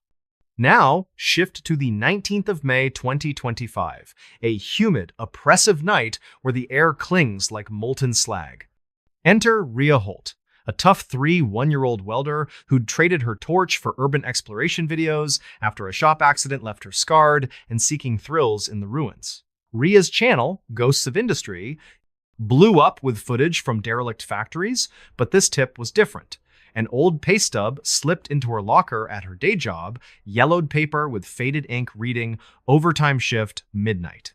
Report to poor floor. No sender, just a faint burn mark on the edge. She rallied her crew, Dex, her drone pilot buddy with high-tech gear, Luz, a metallurgist friend analyzing industrial relics, and Bo, a grizzled ex-foundry worker in his 60 seconds who'd quit Hale & Sons years before the incident, claiming it 8 men's souls. They cut through the sagging chain link at dusk, the fog rolling in thick from the nearby river, carrying a stench of coke ovens and something sharper like charred meat. Inside, the foundry was a labyrinth of shadows. Rusted cranes dangling like nooses, slag pits yawning like graves, and 47 empty molds lined up on the poor floor, glowing faintly orange despite decades of cold. The air pulsed with unnatural heat, making sweat bead instantly. Rhea shrugged it off as residual heat from the earth. But Bo whispered warnings. Dex launched his drone for aerial shots. Luz scanned with a thermal gun. At exactly 11:47 p.m., the old steam whistle pierced the silence, 3 long blasts that rattled bones, echoing from nowhere. Dex's drone feed glitched, showing 47 shadowy figures in soot-stained coveralls, faces dripping like half-melted wax, hammering and pouring in silent rhythm. Luz's thermometer rocketed. 2,800 degrees from the crucible, no visible flame or fuel. By 11:52 p.m., Bo, drawn like a moth, touched one of the molds. His hand fused instantly, steel threads snaking up his arm like living veins. He howled, "It's calling roll! My name's up!" Skin sloughed off in steaming sheets, bones liquefying into glowing ingots as the mold pulled him in, reshaping him with wet crunches. At 11:55 p.m., Ria's hard hat visor fogged with rust that dripped like blood, etching eternal shift, clock in now. A massive crane hook descended from the rafters, snagging Bo's reforming skeleton and dumping it into the bubbling crucible with a hiss of superheated agony. From the ladle's edge emerged Silas Kane, body forged from jagged slag, skin cracking like cooling metal, eyes blazing white-hot coals, voice a guttural furnace roar. "Back on the line, slackers." The poor waits for no man. Ria and Dex bolted for the catwalks above, Luz scrambling behind, but stairs softened underfoot, dripping like taffy in the rising heat. Luz slipped first slag pit below, opening like a maw, her screams bubbling as she melted into the mix. By May 2012, 13 a.m., on a precarious walkway, they found Silas Kane's charred logbook chained to a beam, pages brittle as ash, words singed in. Ria read aloud, voice trembling, "This ain't a factory, it's endless labor, forged in blood." In 1890, during a brutal strike, 47 replacement scabs were locked in and buried alive when owners poured molten steel over the floor to end the dispute, their screams bound to the iron, demanding fresh crews forever. Every midnight shift calls. Every 47 years, it forges a new foreman to lead. I tried to sabotage it in 1977. It melted me into the core. At 12:17 a.m., Dex's drone hovered too close, warped in the heat, blades fusing to his hands like cybernetic graphs. He convulsed, pouring his own liquefied form into a nearby mold, solidifying into a grotesque statue, eyes still whirring like camera lenses, capturing his final frozen scream. By 12:34 a.m., Ria stood alone. The molds below filled one by one, 47 ingots, cooling with embedded faces, twisting in silent torment, clanging her name in metallic rhythm. From the slag pit rose Luz's bubbling voice. "Clock in, Rhea. Your brother's waiting." Rhea's brother had died in a welding accident years ago. A secret pain she carried. Ria's boots welded to the grating, steel rising up her legs like invasive roots, burning through flesh with excruciating slowness. At 12:47 a.m., the whistle blasted triumphantly. Ria's body superheated from within, liquefying in waves of unimaginable pain, bones dissolving, skin vaporizing as she poured herself into the crucible. The furnace dimmed with a satisfied rumble. A new ingot pushed from a mold. RHEA Holt, Eternal Foreman, her face etched in agony, eyes glowing faintly. Iron Ridge has hollowed out further by late 2025, folks fleeing whispers of whistles in the wind, sparks igniting spontaneously in old homes. But every May 19, the stacks glow infernal. And just weeks ago, on the 19th of May 2025, a new team of explorers, drawn by anonymous pay stubs, cut the fence. The whistle screamed, and from the crucible's edge, Ria's roar echoed. "Punch in, slackers! The line's waiting!" Now, let's smelt even deeper into this blistering hell, because the true terror forges in the details that sear your soul. Ria Holt carried scars not just from welds. Her brother's fatal pour accident haunted her dreams, screams she replayed nightly. That night, the rising heat didn't just burn. It echoed his final cries, personalized, drawing her in like a magnetic pull. Locals had fled the stacks for years, claiming phantom hammers pounded at 3 a.m. or that rain sizzled on empty roofs like cooling metal. Wildlife avoided the site, birds dropping dead mid-flight from invisible fumes. The crucible's glow hummed forgotten Union hymns, words twisting into pleas for mercy. Dex's statue didn't freeze, still his lens eyes zoomed erratically, replaying looped footage of melting flesh. Luz's slag voice bubbled not just words, but fermented regrets, her scientific curiosity turning to curdled screams. Digging back, Obscure 1,890 labor records whisper of the strike massacre, 47 scabs lured in, doors barred, steel floodgates open to drown dissent, owners covering it as an industrial mishap. Previous intruders forged grim fates. 1,982nd squatters found fused to beams days later. 2000's filmmakers left cameras running. Footage showed them hammering their own limbs into molds. The logbook wasn't paper. It crisped like overfired slag, words reforming as you read, burning truths into your palms. For those recent explorers, they won't just hear Rhea. They'll feel her infernal heat seeping into their boots, veins igniting from within, pulling them to the line. Hail and Sons waits in Iron Ridge's ruins, shift eternal, furnace insatiable. If a singed pay stub appears with your name, or you hear a distant whistle calling overtime under starless skies, ignore it. Run. Because some factories don't produce steel, they forge souls. This one's strange, dark, and mysterious to the core. The kind that makes every factory tour feel like a trap. Stay vigilant out there, folks. And whatever you do, never answer the call to overtime after dark. The Phantom Bell of the Deserted Schoolhouse. All right, folks, if you're here for those strange, dark, and mysterious stories delivered like they're happening to a friend over a campfire, then you've come to the right place. Today's tale is one that'll make you side-eye every school bell you hear ringing in the distance, especially if it's after hours or out in the middle of nowhere. This one comes from the sun-baked, wind-whipped deserts of New Mexico, where the landscape is all red rock mesas, endless sagebrush, and dust that gets into everything. It's about an old abandoned schoolhouse, where the bell never stops calling for class, and where some lessons come with a permanent detention. So, turn down the lights, make sure no one's lurking behind you, and let's get into the chilling story of the Phantom Bell of the Deserted Schoolhouse.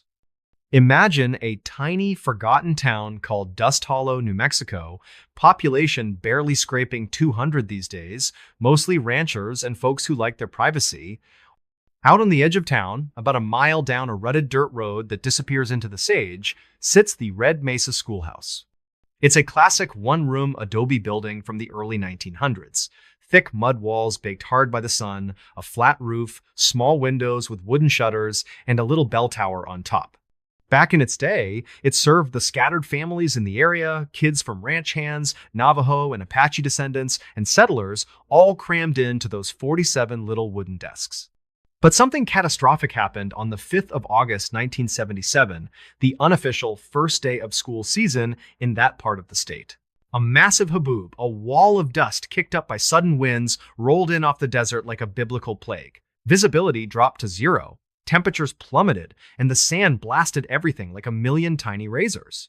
That day, the teacher, Clara Voss, a dedicated 2-year-old woman who'd been teaching there for 15 years, and all 47 students simply vanished.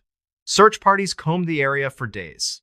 They found the schoolhouse door wide open, the blackboard scrawled with the words "Class in Session" in fresh chalk, and the bell still swinging gently. Even though the rope had been cut clean years earlier during a vandalism incident, no wind that day could have moved it, no footprints leading away, just gone.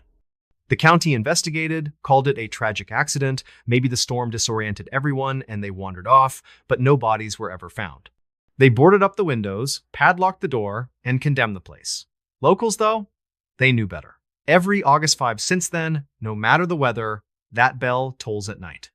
Deep, resonant rings that carry for miles across the empty desert, and people who get too close swear they hear children's voices chanting lessons on the wind.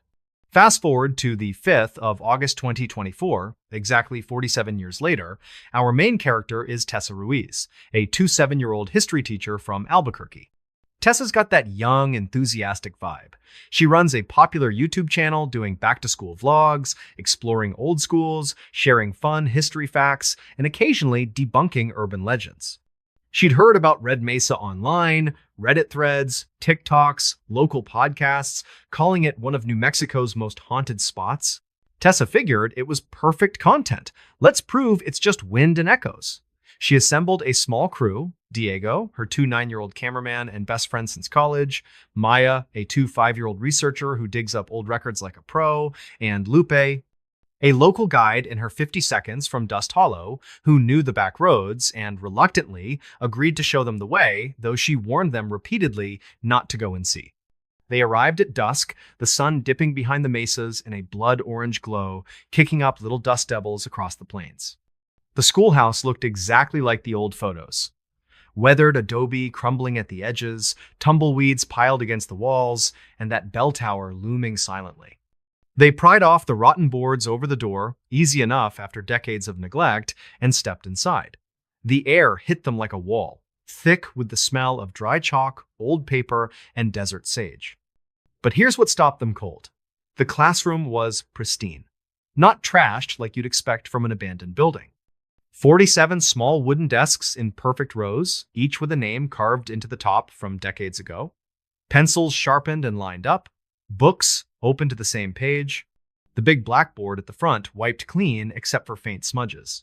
It looked like class had just let out for recess 47 years ago.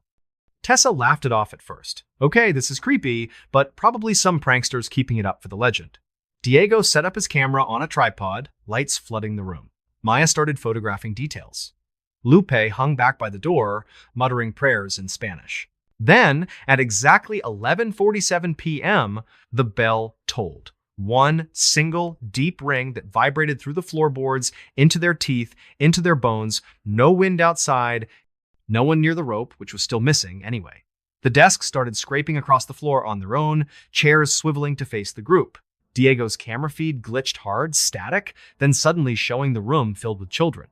Translucent figures in old-fashioned clothes, sitting quietly at the desks, eyes solid white like chalk dust, staring straight at the lens. By 11:52 p.m., Lupe dropped her flashlight in panic. It rolled straight across the floor, uphill, against gravity, and stopped under the teacher's desk. That's when they saw her. Clara Voss, or what was left of her. Skin like cracked dust, hair a tangle of dried tumbleweed, holding a ruler that looked suspiciously like polished bone. She sat up slowly, smiling with lips that didn't quite move right. "You're late for class," she whispered, voice dry as wind over sand. At 11:55 p.m., Maya's notebook flipped open on its own. Words appeared in red chalk dust. "Recess is over." The boarded windows sealed tighter from the inside, nails driving themselves back in. Then, sand started pouring from cracks in the ceiling, forming 47 perfect little mounds on the floor like tiny graves. Lupe screamed as her shadow peeled away from her feet, walking independently to one of the desks and sitting down. Her body went limp, collapsing empty like a deflated balloon. Tessa and Diego bolted for the cloakroom at the back, a small storage area to regroup. But the door slammed shut, sealing with lines of chalk and what looked like finger bones. On a shelf, they found Clara Voss's old ledger, pages brittle but readable. Tessa read aloud, voice shaking. "The bell isn't metal, it's memory." Forged in 1880, when the first school was built on this site, 47 Apache children from a nearby village were buried alive here during a land dispute, bell rung nonstop to drown out their screams. The sound bound them. Every 47 years, it calls a new teacher to continue the lesson. I tried to dismiss class permanently in 1977. It wouldn't let me. By 12:17 a.m., Diego started changing. His eyes clouded over with white dust, chalk pouring from his mouth like he was coughing up eraser shavings. He stumbled to the wall, fingers scraping as his skin cracked open, revealing black slate underneath.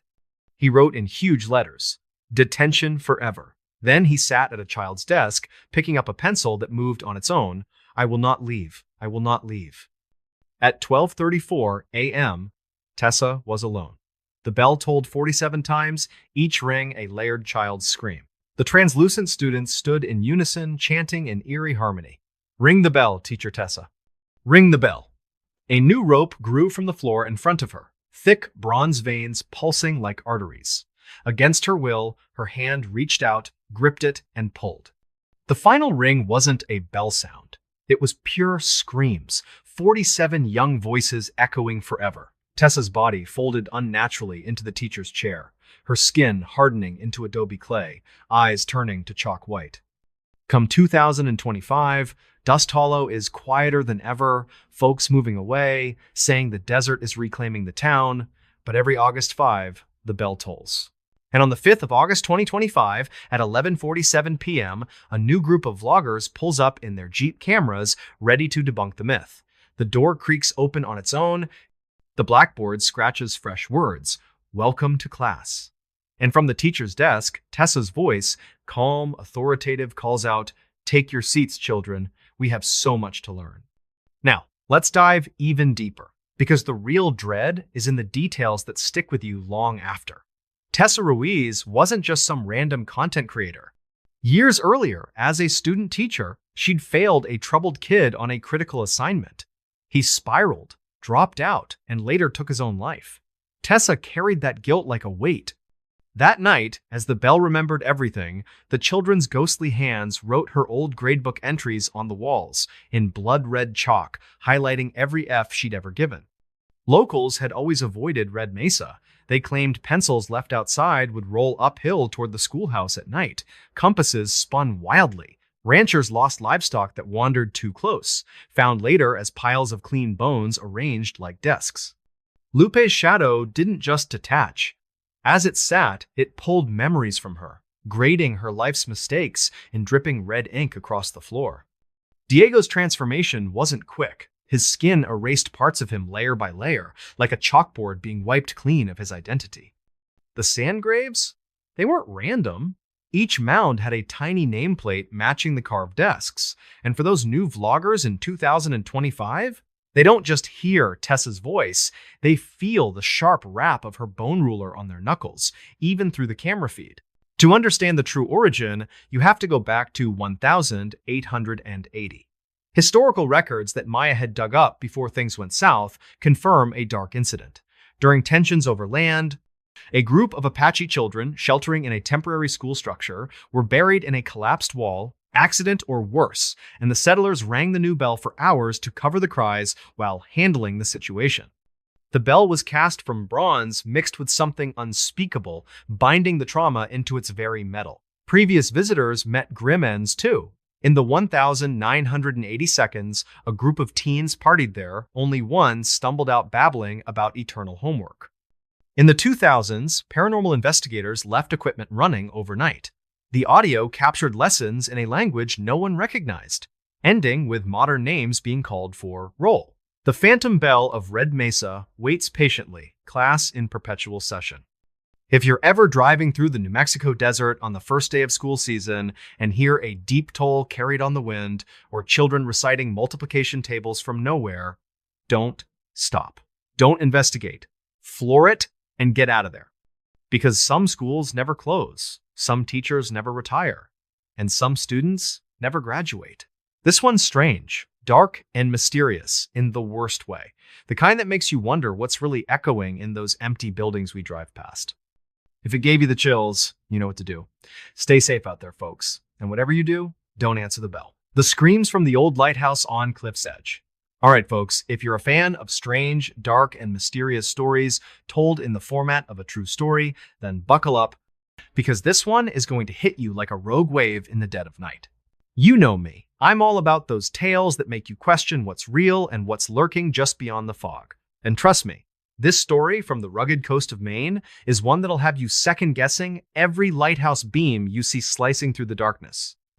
It's got screams that echo from the depths, a light that refuses to die, and a curse that's claimed more souls than you can count. So, grab a hot cup of coffee, lock your doors, and let's dive into the chilling tale of the screams from the old lighthouse on Cliff's Edge. Picture this. It's a cold, blustery evening in November 2024 in a small, forgotten town called Stormhaven, tucked away on the jagged coastline of Maine. Now, if you've never been to Maine, let me paint the scene for you. This is the kind of place where the Atlantic Ocean meets sheer cliffs, like old enemies clashing in battle. The wind howls like a banshee, the waves crash with the force of 1,000 hammers, and the fog rolls in so thick you could cut it with a knife. Stormhaven isn't your typical tourist spot. It's a fishing village where folks have lived off the sea for generations, battling nor'easters that can turn the sky black and the water into a churning monster.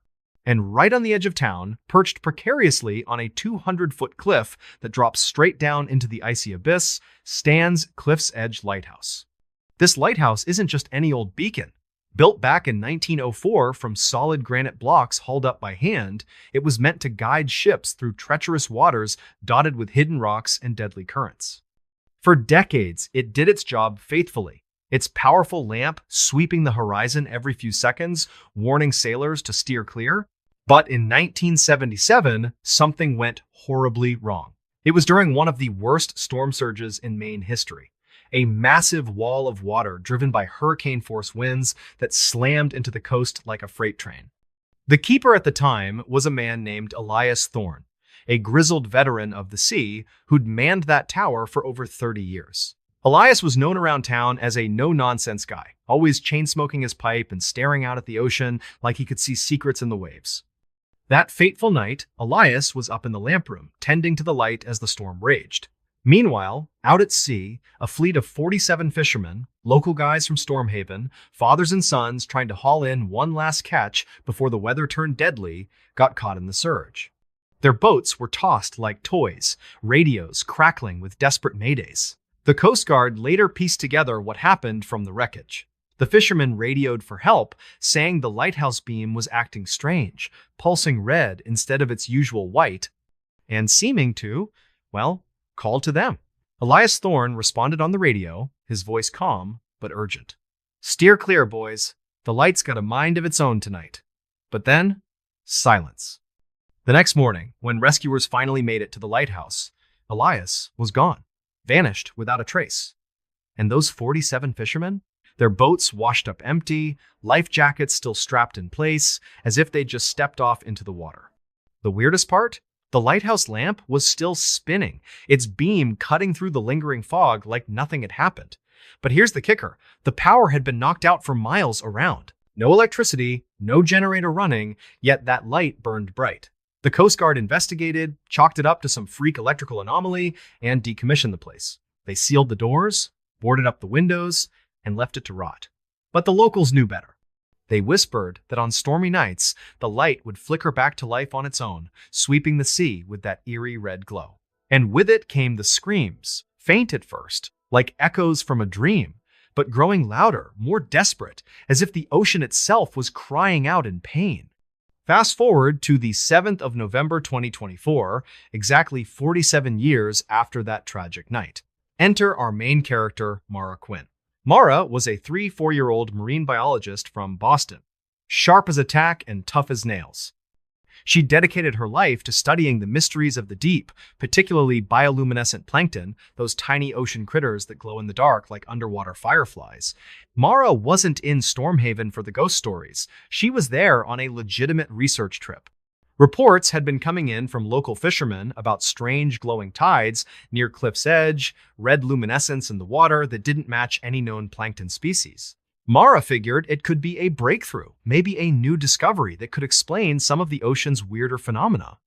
She assembled a small team. Finn Harlow, a burly diver in his late 22nd with a knack for underwater photography, Lila Voss, a 9-year-old acoustic technician who specialized in recording ocean sounds with high-tech hydrophones, and Captain Beck Ramirez, a seasoned sailor in his 52nds who'd navigated these waters for decades. They set out on their research vessel, the Siren, a sturdy 40-foot boat equipped with all the bells and whistles, sonar, sampling gear, and enough lights to turn night into day. They anchored about 500 yards offshore from the cliff, right where the glowing tides had been spotted. The nor'easter was building that night, winds whipping up to 60 miles per hour, waves cresting at 15 feet. Mara and her team were bundled in their foul-weather gear, excitement buzzing in the air despite the storm. "This could be big," Mara said, peering through the rain-streaked windows. "If we can sample that glow, it might rewrite the books on bioluminescence." As the clock ticked toward midnight, things started off normal enough. Lila dropped her hydrophone, a sensitive underwater microphone, over the side, listening for any unusual sounds that might correlate with the glowing water. Finn prepped his dive suit, just in case they needed to go under. Beck kept the engines idling, ready to pull anchor if the storm got too dicey. And Mara? She was up on deck with her binoculars, scanning the horizon.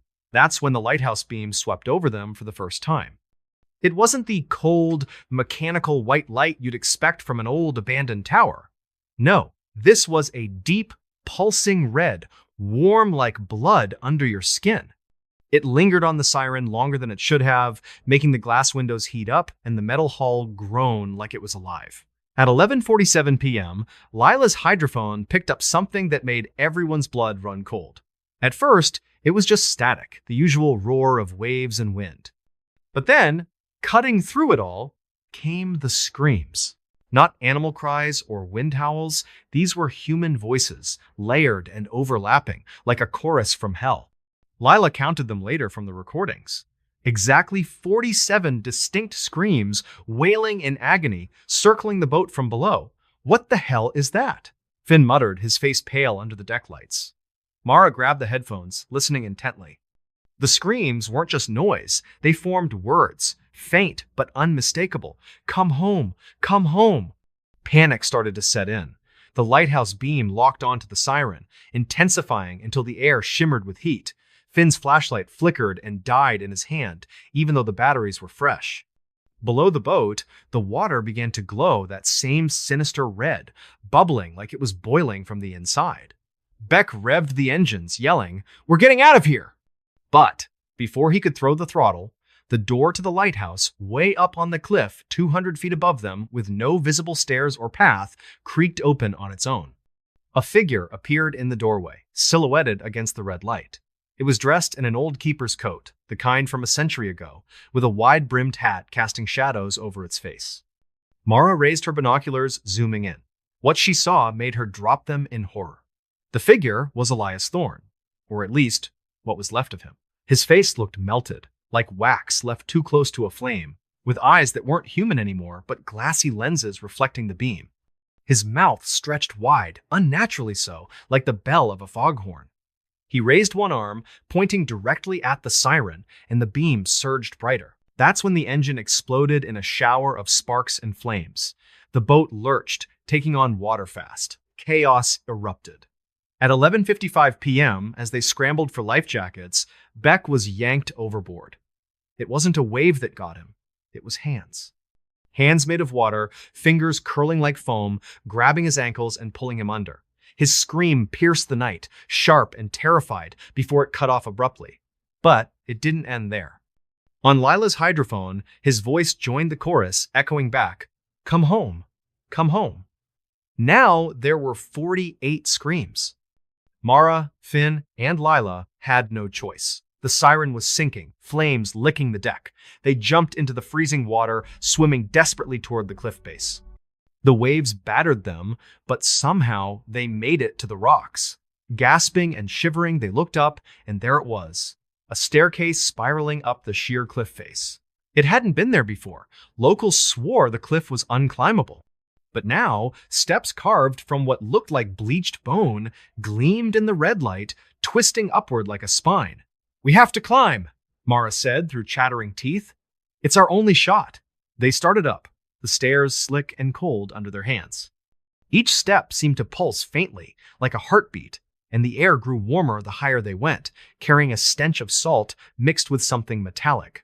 Blood. At the top, the lighthouse door stood wide open, inviting them in. Inside, the tower wasn't what they expected.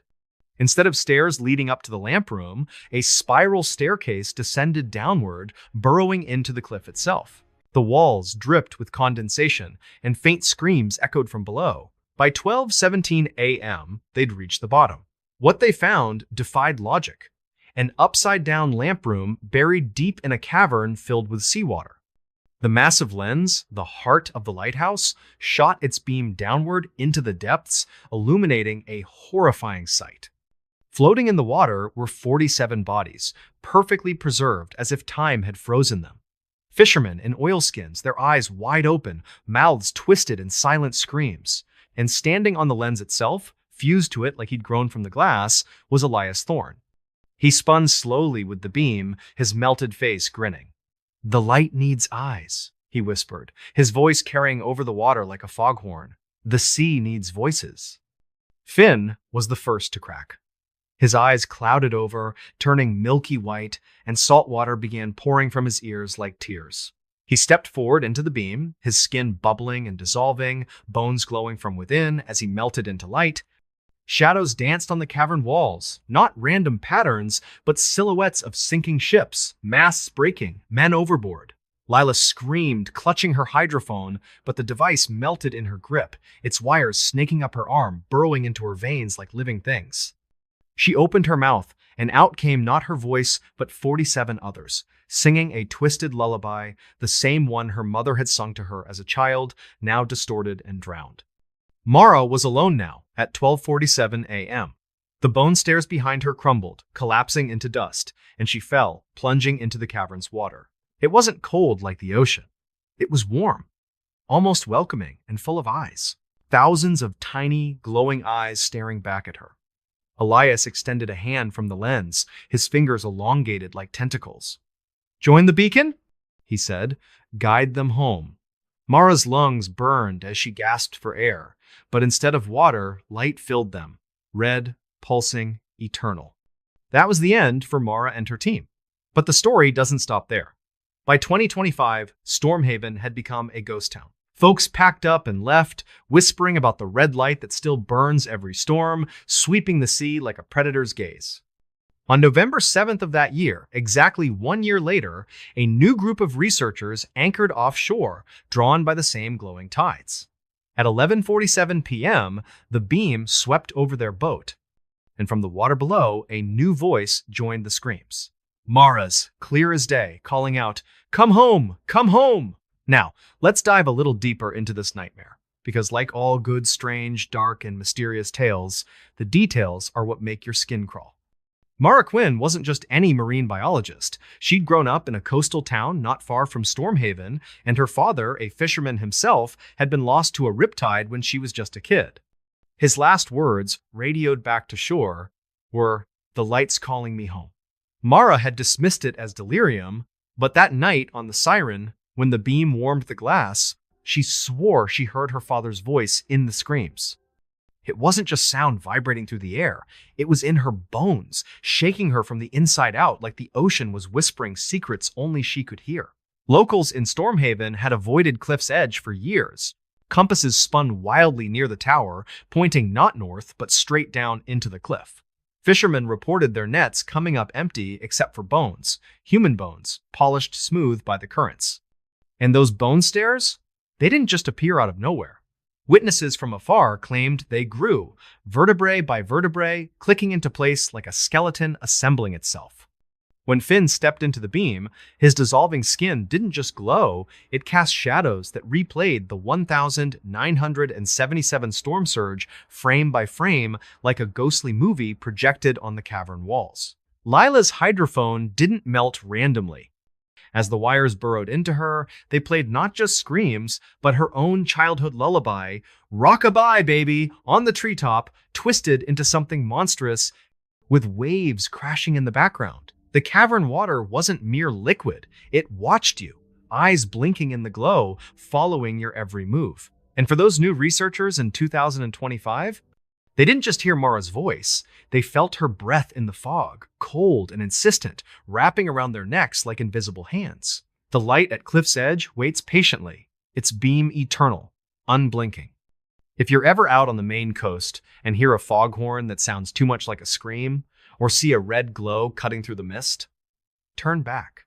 Swim away. Run if you have to. Because some keepers never die. They just evolve, becoming part of the beacon itself.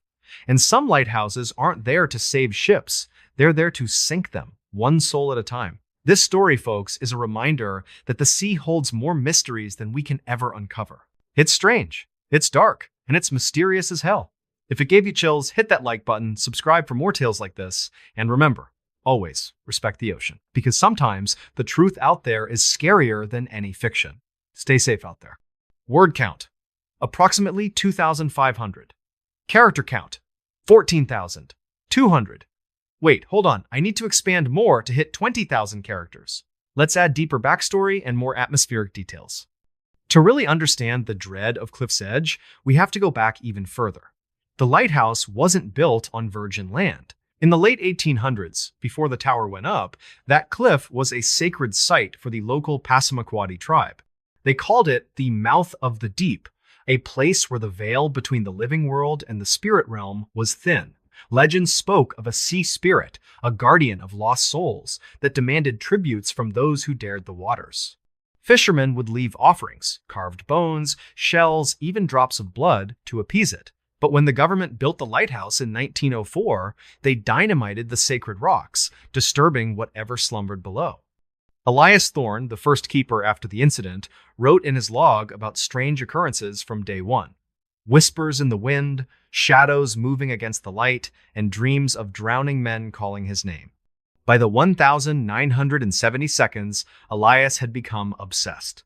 His journals, recovered by the Coast Guard, detailed visions of the 47 fishermen not as victims, but as volunteers for the light. He believed the beam wasn't just a warning, it was a summons, pulling souls to feed the sea spirit. On that storm night in 1977, Elias didn't vanish. He merged with the tower. Witnesses from nearby boats claimed they saw the beam bend, wrapping around the fishermen's vessels like tentacles, dragging them under while Elias's silhouette grew larger, absorbing the light. Mara's team wasn't the first to investigate post-1977. In the 1,980 seconds, a paranormal group tried, but their tapes captured only static and screams. One member jumped from the cliff, muttering about eyes in the water. In the 1,990 seconds, a developer wanted to turn it into a tourist attraction. His crew found bone fragments embedded in the granite, forming patterns like runes. They quit after tools started moving on their own. When Mara arrived, she brought scientific skepticism, but the ocean had other plans. The glowing tides? Not plankton.